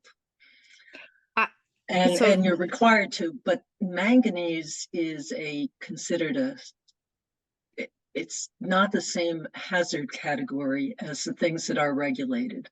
There's another an approach to regulations, which is around reportable quantities. You have a spill of, I'll say, a radioactive material, and there's a threshold value that says if you spill more than X amount, then you need to do studies and you need to remediate. Manganese doesn't have any of those thresholds as a driver. It only has drivers in drinking water standards. And as a Board of Health, this is not our arena. So perfectly understand your answer. And I know there's many other people. I don't mean to interrupt. I wanted to make sure I got a chance to just ask I had 3 questions, and I understand your response and I appreciate it very much. The second question I had was specific to lead. My understanding, reading the responsibilities of the Board of Health, the expected of town boards of health, that there are specific requirements around lead and lead ingestion, and especially regarding drinking water. And in fact, the particular statutes I read or recommendations or regulatory requirements didn't necessarily say public per se. They said anything that, is within a dwelling, or is within a, sort of could be consumed by humans essentially. So what is the Sherborn Board of Health's expectation? I understand your comment about manganese. I'm specifically asking now about lead and the lead levels in the water. Again, we regulate from the point of when wells get tested, when they're initially driven into the ground, and preparatory or preliminary preceding use, and whether they're meeting drinking water standards. That's the authority that we have. We do not have authority to regulate groundwater. Groundwater in the abstract. I'm not sure exactly how to term that, but it's point of use. So if it's point of use in this case, actually a number of us in this neighborhood, Jade, comes to my last question. I appreciate all your comments on well testing, but it's a little bit, unfortunately the horse is out of the barn, so to speak. Luckily, we went with, I believe, a certified, tester. So as new test results come in, if multiple people are, finding at the point of use that there is now lead in our wells that was not there. I've lived in this house for a number of years, and we've gotten our water tested a number of times by a number of different places, including certified places over the years. And there's never been lead. There's never been any detectable lead. There's never been detectable manganese. There's never been detectable, name it. If we suddenly have those things today, surprisingly, and we didn't have them in June, then what's the Board of Health's position, or what's the process for the Board of Health to consider that as data? Because I know you have been looking for that data and trying to understand it, which I think is very commendable. So how is the Board of Health going to, would you use that data, or would that be helpful? And if not, what kind of data would you look for? All right. So again, it's not in our arena to really. Rebecca's been trying to make a comment too. I just want to make sure. Okay. Go ahead, Rebecca. Yeah, I just wanted to say that lead is a class 1 contaminant, so it's regulated at the federal level. And there are, EPA, and there are entities who could intervene, even on private water supplies, because it has to meet drinking water standards. But the problem, manganese is a class 2 contaminant. There is some attention being drawn to it, but we know in medicine there are neurotoxic levels of manganese, and it's not true that we don't do anything about it. We care. And of course, as you can see, the Board of Health doesn't all agree, and different levels of interest in pursuing more protective regulations varies on the Board of Health. And the Board of Health, it is in our jurisdiction because it's not in the jurisdiction of DEP. If this were a town like Natick or Framingham or Wellesley that was regulated by DEP, and they weren't 100% private wells, the DEP probably would comment today. And that's why I think we as a board can be, if we want to be, more proactive. And I think that because we have private wells, because the groundwater is fragile and potentially being affected by depletion of the water supplies with global warming and et cetera. I mean, now we have some rain, thank goodness. But the point is that across the state of Massachusetts, and across the country, there are depletion of aquifers being observed, and it's a concern. And so I think we maybe do have a responsibility and maybe an obligation to take more precautions and be proactive. And I don't think that there has been a couple instances where when we were motivated and there was unanimity on the board, we were very efficient at writing a regulation. So I think what we maybe need to reconsider is doing something like that or being proactive. And I'm glad we're writing a letter to the developer. So thank you. So thanks, I Rebecca. would note I don't that, wanna- yeah. I don't want to like belabor this too long because I know we have several other people with questions. I think the last sort of specific question I heard was like, what action can the board take with this data? And I think the answer is that data can inform our drafting of future regulations. And that is about the degree to which we can manage things. Right the now, very- It becomes a civil matter. It's a and other civil than that, matter. it becomes a civil matter. Like honestly, it does. We can Yes. help advise you on what is a safe level of lead and whether you should not drink your water. But beyond that, you know, we can refer you to somewhere to help install filtration, but we don't have ability to move beyond that. If you have concerns that this was caused by something specific, then it becomes a civil matter. So I want to make sure everybody else has time. So I want to just repeat back what I think you folks are telling me. If the Department of Environmental Protection was active in our town, as it is in other towns where there is less private well ownership, then it is possible that they would be addressing these concerns or these issues. But the Sherborn Board of Health is not that kind of agency, and so is not able to do that. And as a result of that, if I'm understanding it correctly, is what you're saying is that someone can come in and they can cause a groundwater contamination that is not within the purview of a well owner's responsibility or ability to fix, address, or prevent. But will affect them, will affect their health. And the Board of Health is not able to do anything about that. Is that what you're telling me? I think one fine point to respond there is that the DEP regulates public water supplies, so it doesn't have to do about them being active in our town. It has to do with in a town with a public water supply, the DEP has jurisdiction over that and would sort of work with them if something appeared in their water. Daryl, but I think to the second part, I'll leave to Daryl, who I think was trying to respond. Okay, so what DEP does, the way they react is they have regulations about periodic testing of wells that they review. So when lead, let's say, shows up in a water supply above the acceptable level, it triggers a series of actions, including, never mind, doesn't matter what the series of actions are, but basically it says the PWS, the public water supply that they are regulating, has to come into compliance. It doesn't say we're going to go find who's putting that lead there. It says the public water supply has to install treatment or eliminate the source of the lead if it's under their control. That is the requirement. And so our requirement is the same when the well first goes in. It's the same thing. The difference is that then the responsibility is turned over to the homeowner to do the testing. We can advise them. We can point them in the right direction. We can prepare, what should you be testing for? What are you looking for? So it's not really different. The homeowner isn't, you're just not being required to do it on the same schedule that the DEP requires it for large water supplies. Other than that, we're not different in terms of what kind of investigation gets done.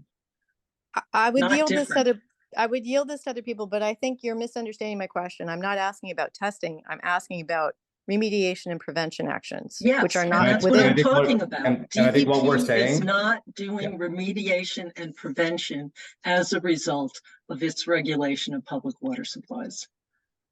You're thinking there's something, or it's been implied, that there's something different going on, maybe by what Rebecca said, but that is not the I don't, difference. okay, I'm not totally sure that There's maybe like a Rebecca- cleanup branch of It's okay. DEP, there's water Yeah. supply, they're know. different, and the evidence that's needed to pursue finding responsible parties and initiating remediation is very different.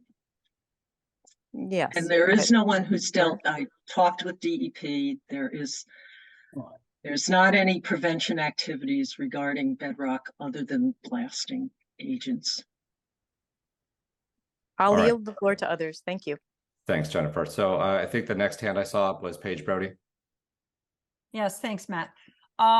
I want to talk specifically about 39 Wildwood, so I'm not sure if this is the right approach at this point. So I'm asking you, Matt, are you going to then open the floor on the discussion of 39 Wildwood?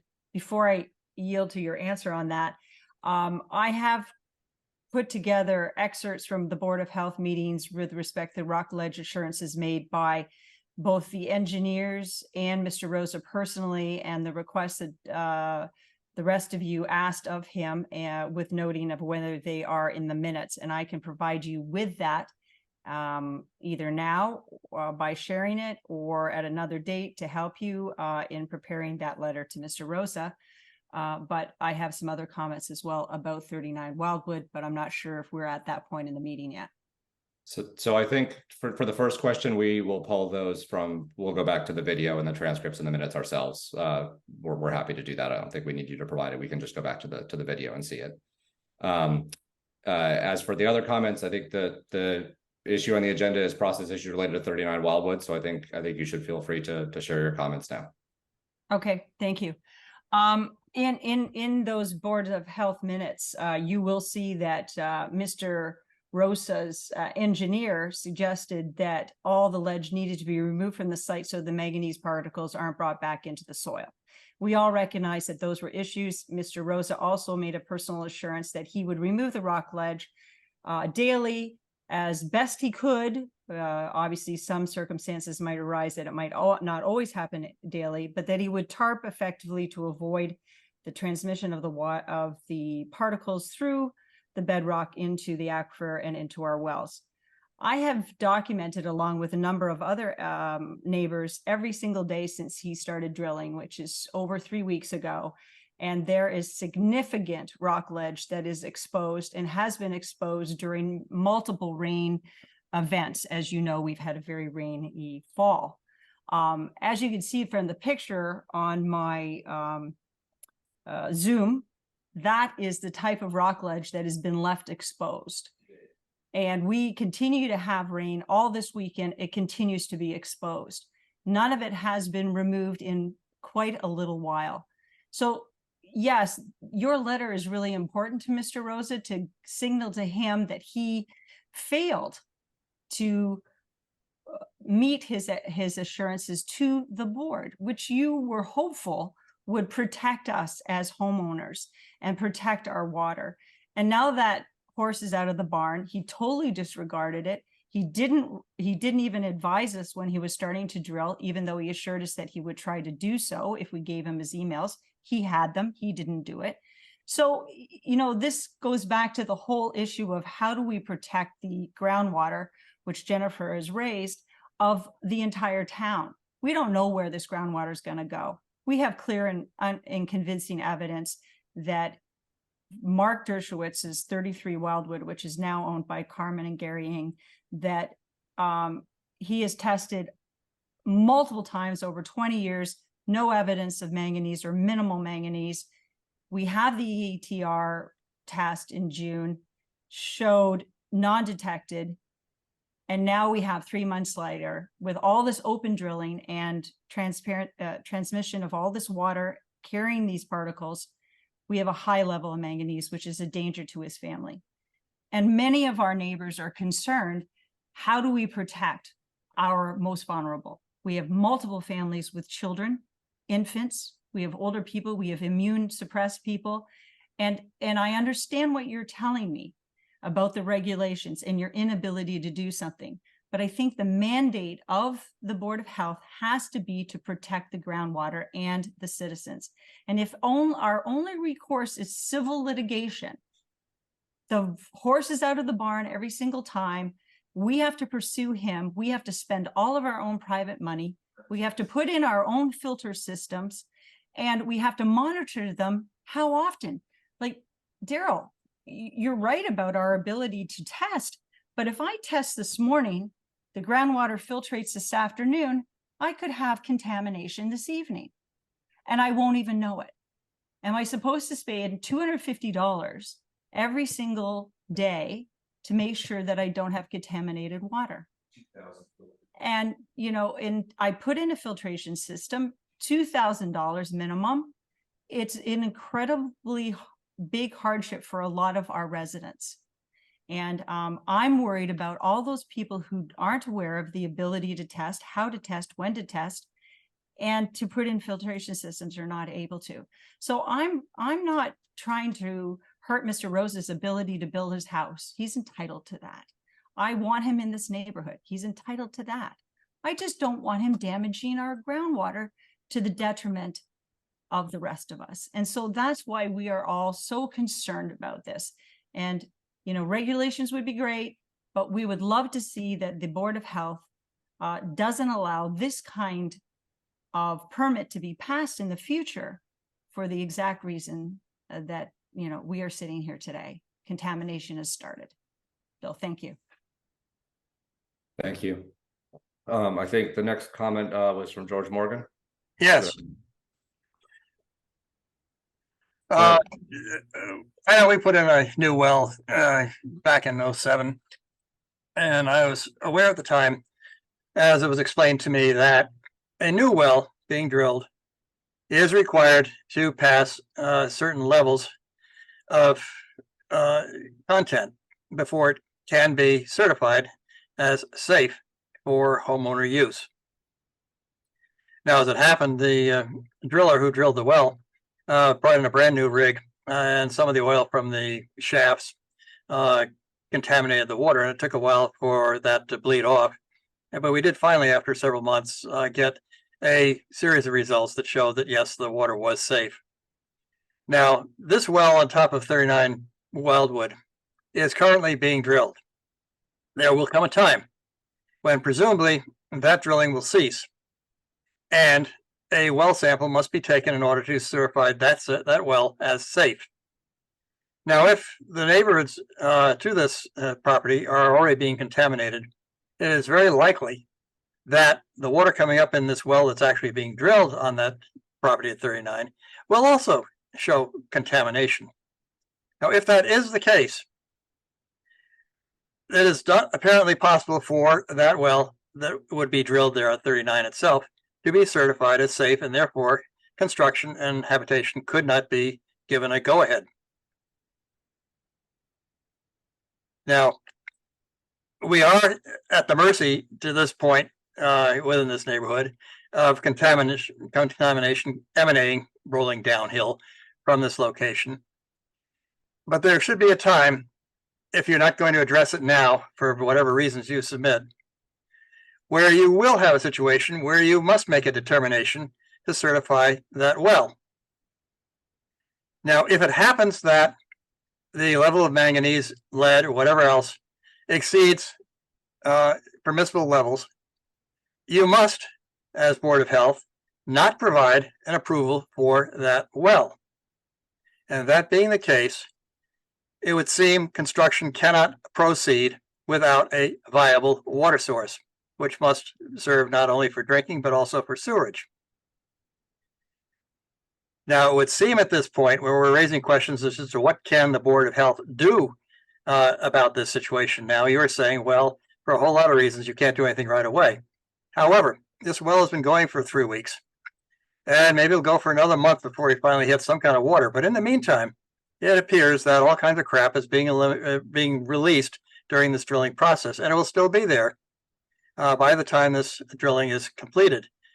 And what comes up out of the ground is going to be the same stuff that comes up into the neighbors' wells right now.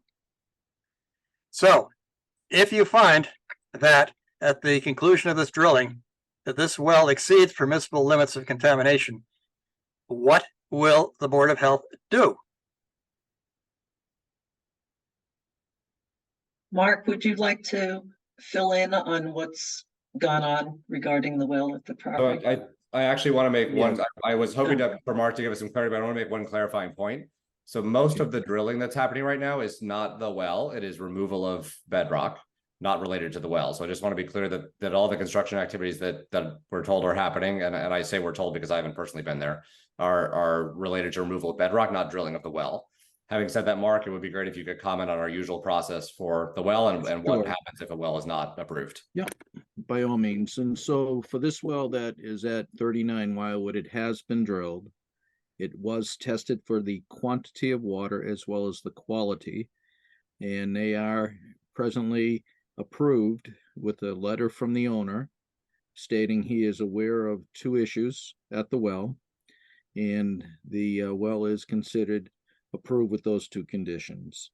As it relates to the ledge disruption, I know no one did ask, but the ledge disruption, according to the driller, the ledge disruption personnel that have been up there, they indicated today to me they have finished the job for the house, and the equipment will be leaving the property tomorrow. Thanks, Mark. That being the case, then, when the well has been completed, would it not be appropriate to withhold approval until the contaminants have been removed from the surface? Because it would seem that just as these contaminants have leaked into the neighbors' wells, so also would these very same contaminants left in place leak into the well that you have just supposedly approved. So I think, and then I think we'll move on, but I think the point is that we have done the required testing, and that, as with the other neighbors, that is now on the homeowner to provide recurrent testing, and he will do so at his own risk. Next hand I have is from RN. Yeah, that's me. This is Ratna from 23 Wildwood, and thank you. I have a few questions. The first one was on 33 Wildwood. From what I understand, because of the ETR testing, their results are not being used. But from what I know, they have a 2022 certified results too, which shows no lead and no manganese.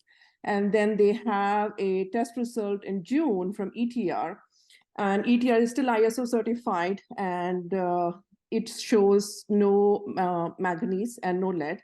And then they have an October safe well test, which shows 0.673 manganese and 0.0026 of lead. So, I mean, while manganese is not regulated, but at the same time, that level is much above the EPA recommended level, and especially so if they are infants or elderly or compromised elderly individuals. And lead is there in a place where there was no lead before. And that actually brings to the question that, you know, it might increase, and it's actually above the safe level considered by safe well. So that is a concern too. And my house is right next door, and so is like few other houses. So our concern would be like, would that come to us?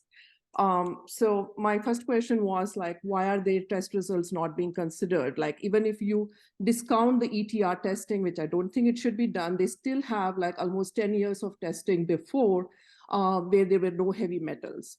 That was my first question. And the second question was on the role of Board of Health. I mean, we are in this process and we really don't want to sue our neighbors, and like, you know, we welcome neighbors and we have no issue with anyone. The only thing that we are trying to do is protect our well, and you know, this is, and I understand where you might have issue finding information for these regulations, because we worked on this like since this permit was approved, and we worked on it, and it was tough to find information. But if you look at the information on the appeal, there's so much relevant information that could be used for you to make the right regulations. There's a study in Small Point, Maine, which is very similar to Sherborn because they rely 100% on private wells. And the study was done, and it showed that, when the rock is pulverized, these heavy metals do leak into the well water.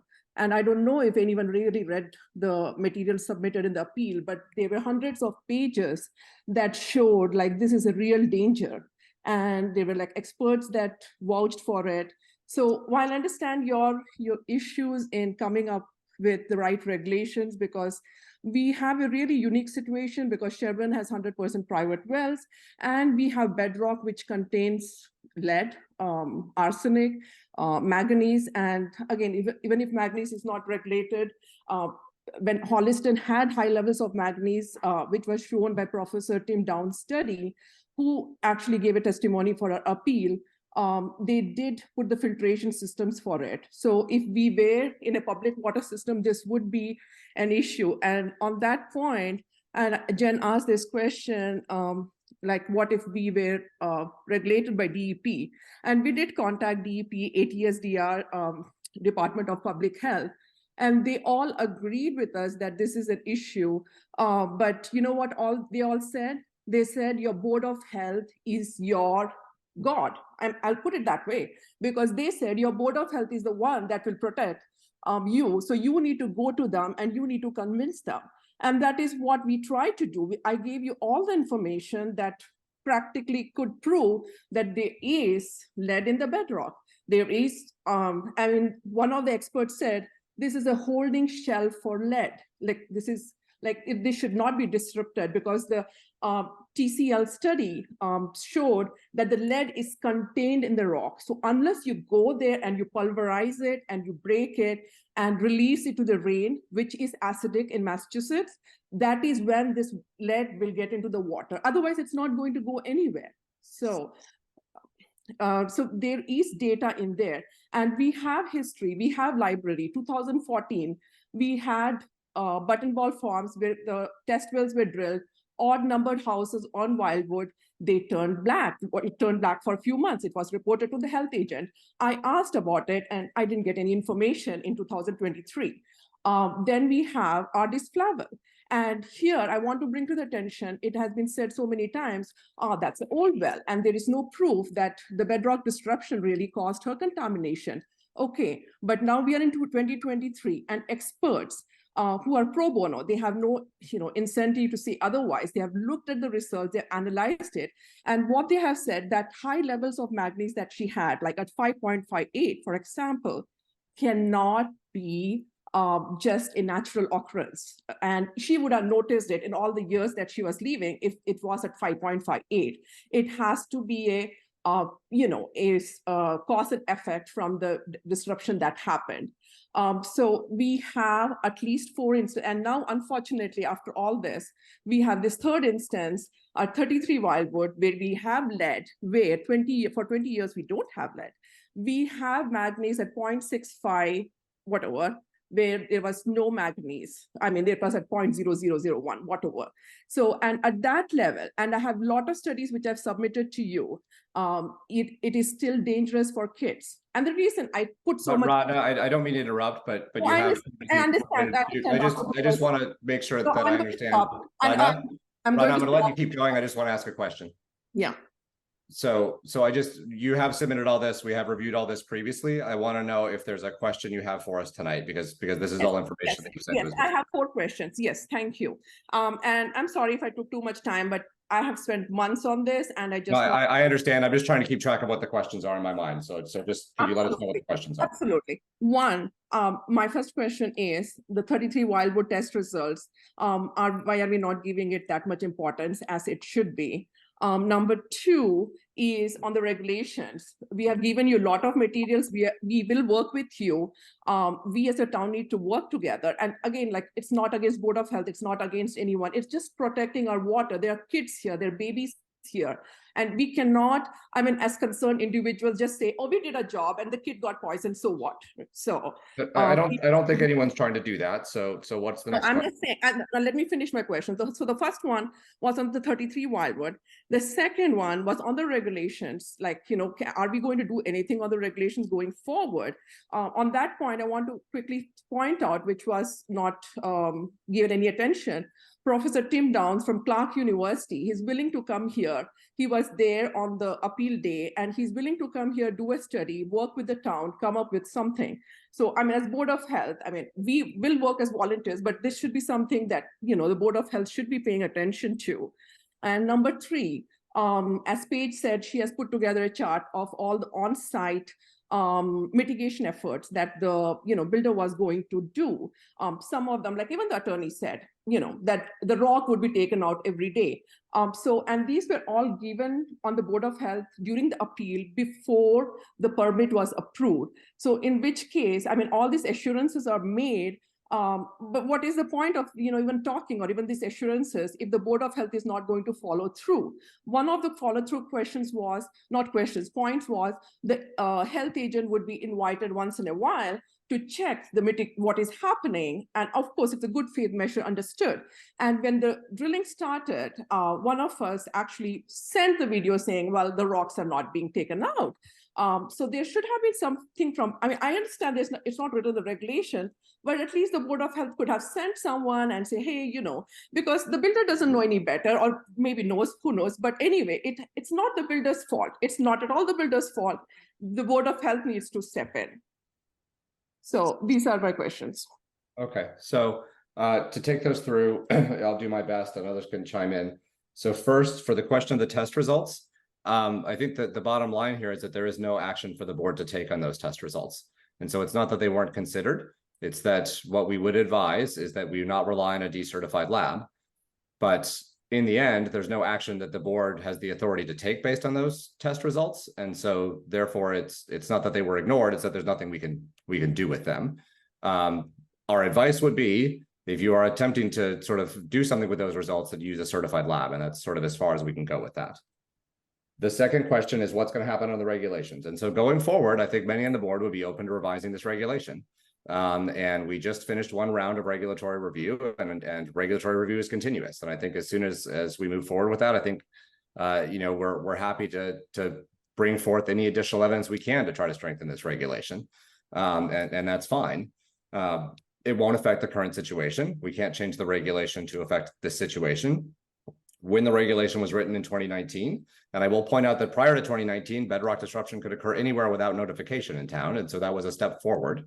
And so when the regulation was written in 2019, the board went as far as they thought they could. And so going forward, you know, we would be open to continuing to revise this and all of our regulations. And then for the last question, the agent has been out there and has been in communication with the owner. And that's what I can tell you. Daryl, did you have something to add?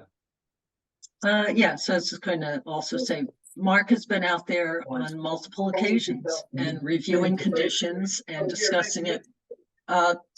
Excuse me, PJ, I think you need to. I'll mute them. Okay, great. Okay. I'd also note that if we were DEP regulating this well, the action that would take place is that we would require that treatment be installed. DEP would not look to the bedrock at the moment because nobody is looking at regulating bedrock in the way that we are trying to get at through what we developed so far. And we have been concerned about this.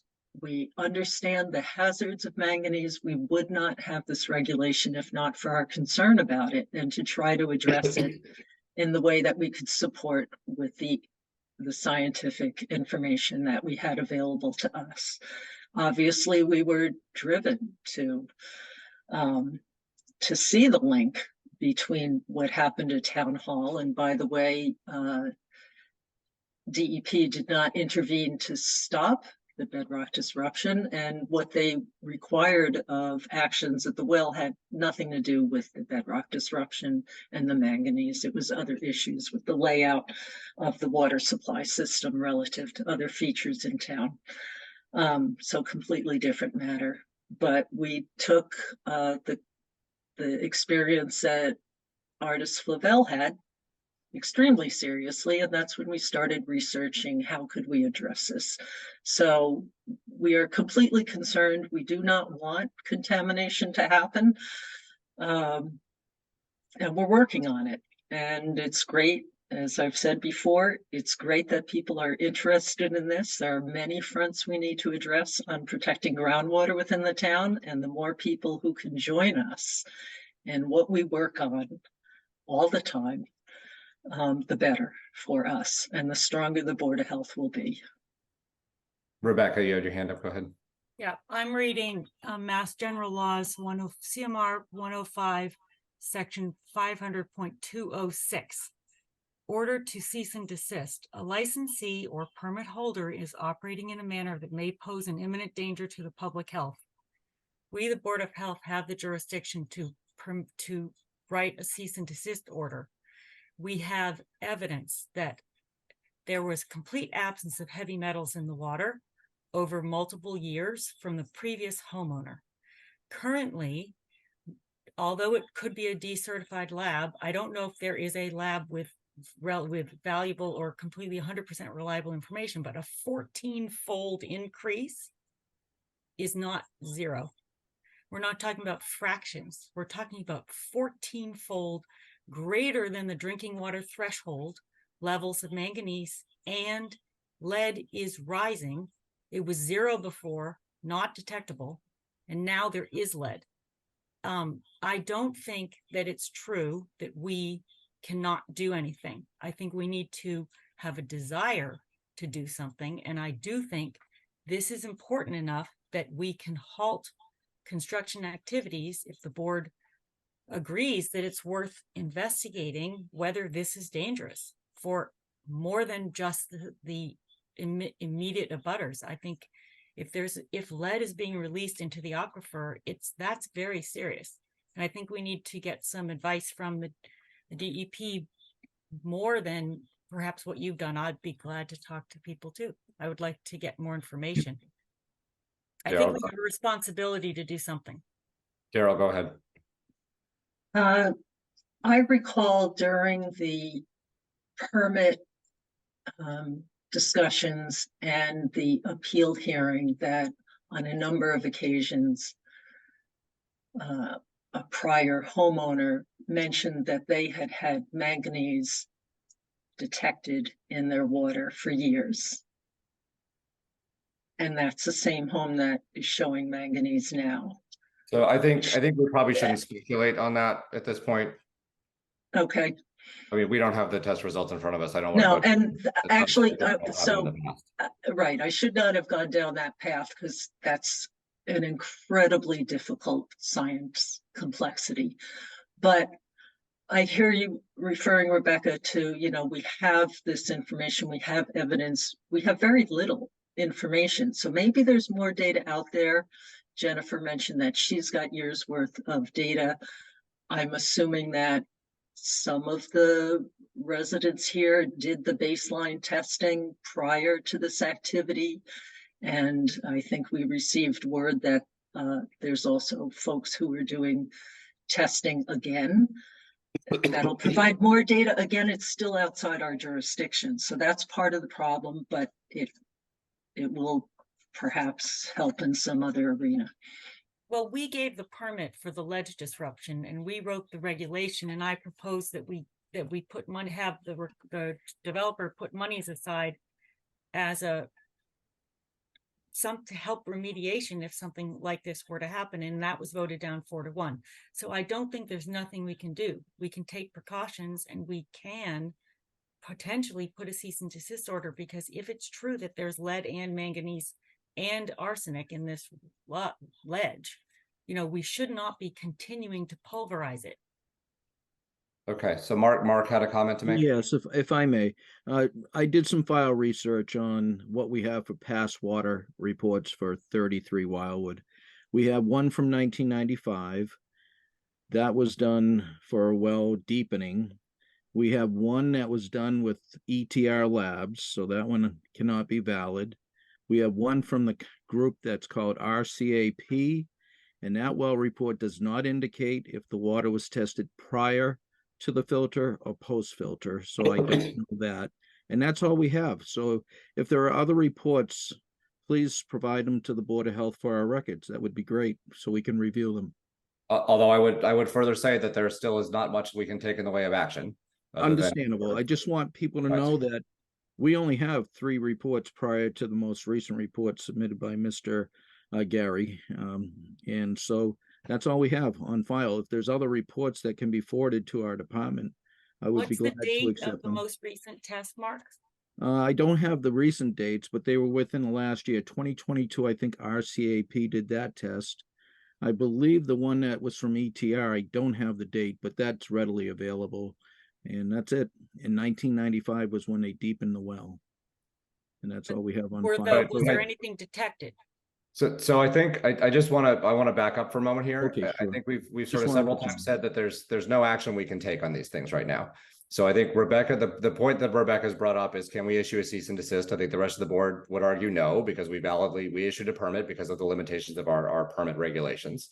And so I don't want to get into sort of details of discussing timing of well results right now, because there is no action we're going to take on it. I see that Rhonda had her hand back up, but also Mr. Ng had his hand up. Carmen Ng, did you want to say something?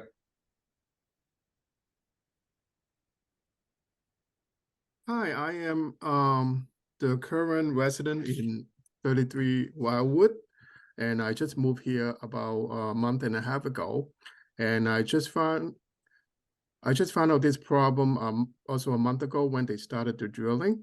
I guess my question is, I have actually the report that I submit to Mark.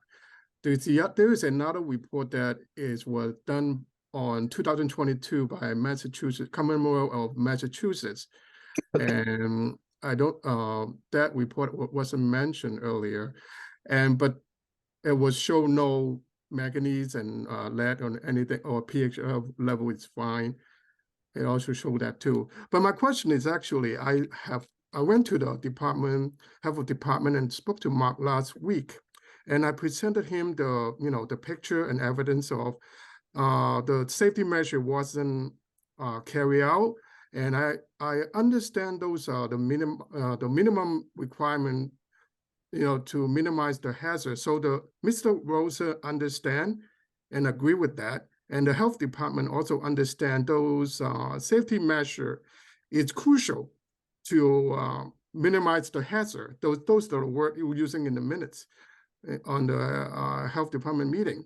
So if both sides all understood and agree with those minimum measure is crucial to not contaminate the water underground, and how come, so what is the role of health department? Who is managing that safety measure during the drilling process or ledge removing process? Who is managing them? I understood is so-called is a recommendation. But if Mark told me also he'd been visiting the site multiple times, and I'm sure he has saw those rock power up without cover, or the surface without cover, the rock is not being removed the same day. All these things he has witnessed. And did he give any recommendation at that point to the builder that recommend them to remove the rocks? Or did he report to the health department when those things that he witnessed back to the health department to address the importance of that measure being carried out? Recommendation, not whatever it is, but if he sees something and it was important, and did the health department take any action, and Mark Owen take any action against it and or recommend them? And the other thing is, since I talked to Mark, it was a week ago, So every day after that, I go back to the job site at the end of the day, about around 5 o'clock. The same pile of rock is still there for the whole week. And so should there be a correction by now? Like somebody would go there and recommend them to remove the rock because I presented the evidence that they didn't do it. And did Mark actually go, when he saw the evidence, he didn't object the evidence. He looked at the evidence, just told me, well, this is a recommendation, we have nothing we can do. But he saw those pictures, he saw that he wasn't objective, so I believe he saw that himself before at the job site, but I don't know, I want to know if did he talk at that point when he visited the job site, did he communicate to the builder and that this will be a best for you to remove those rocks as we spoke before in the meeting? Did those conversations happen? Or how come for the whole week after I talked to Mark and nothing still haven't happened? And at this moment, what I heard the board member is saying is, why don't we write still debating, should we write a letter to Mr. Rosa to recommend him to remove those rocks? So this is shocking to hear that even to a common person, that a health department see maybe a potential hazard and wasn't able to act right away or for a whole week. And at this point, we're still talking about should we, or what kind of wording should we put in a letter, or should we actually talk to them? That's really shocking to me. So and beside that, after I hear all the Batman, first I want to thank Rebecca. Really, thank you, Rebecca, because I feel that she may be the only board member that is really considering the public health here. And I don't know, I'm sure they also consider health, public health. But for this very moment, and we are not looking for a solution here. We are just, I don't know what we are doing. I really don't quite understand. It just, my understanding is the health department can do nothing about this. And I spoke to one family down the street of me, and he has 3 children, and he didn't know because I'm the first one to test the water. He didn't know anything about the high heavy metal possible in the water, and they have been drinking the water, and I hope they stop drinking the water. I told them about what I got in the water, but at that point they already drinking the water for 3 weeks, and they have 3 young children. So I was so worried about people living around this area that nobody knows what's going on. So it's the health department job to notify people to test the water because something happened in my house. And is anything happen like this? So let's try to answer a few of those questions. Sure. I think question number 1 is that we have Mark has, as we stated previously, Mark has been out to the site and Mark has communicated with the people at the site. At the site, did he communicate? What did he communicate? Did he communicate about Can I please finish talking? Sure.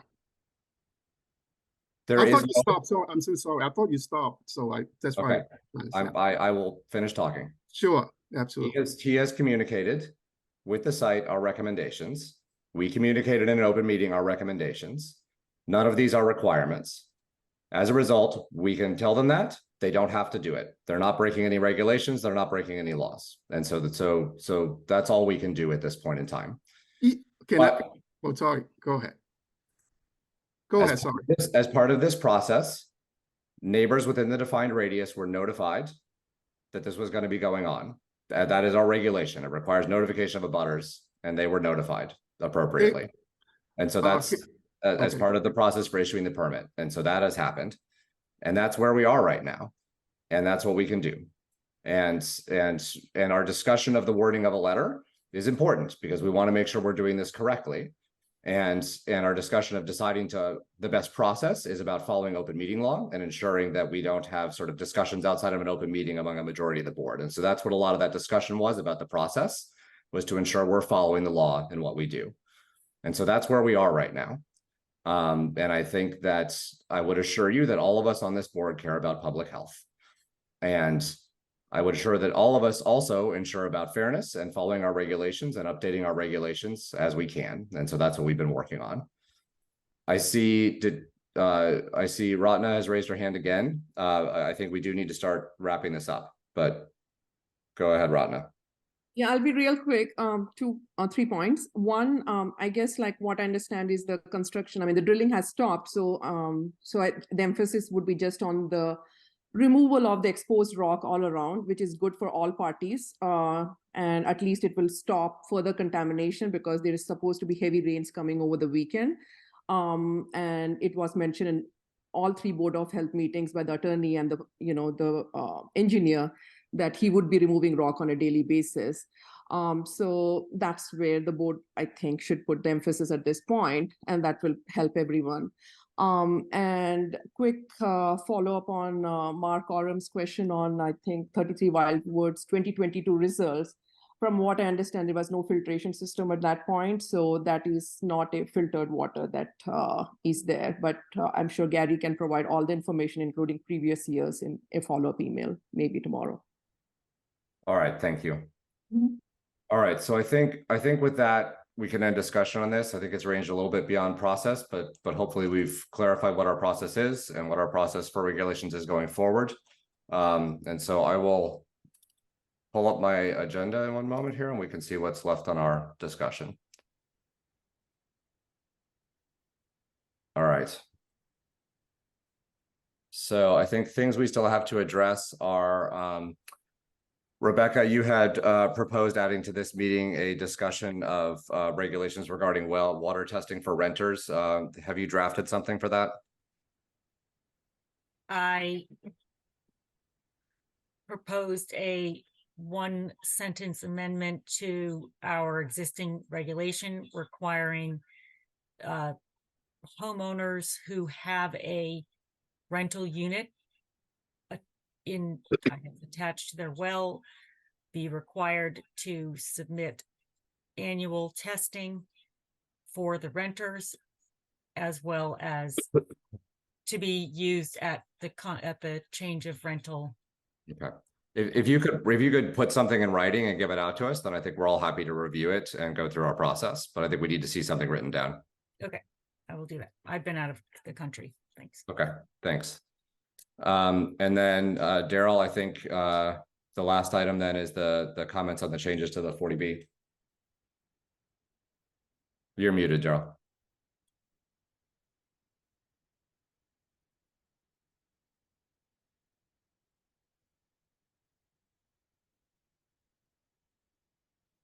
You there, Yeah, Daryl? yes, I am. I'm just getting the document. Do you want to share it? Yes, I will.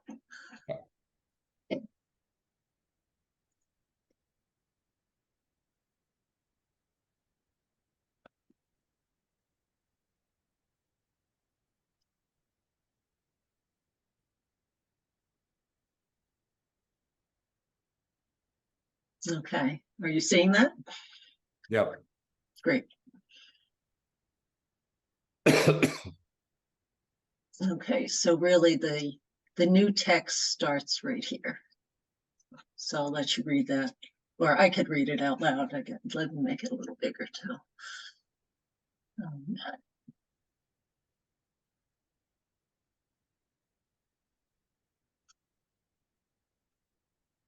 Sorry.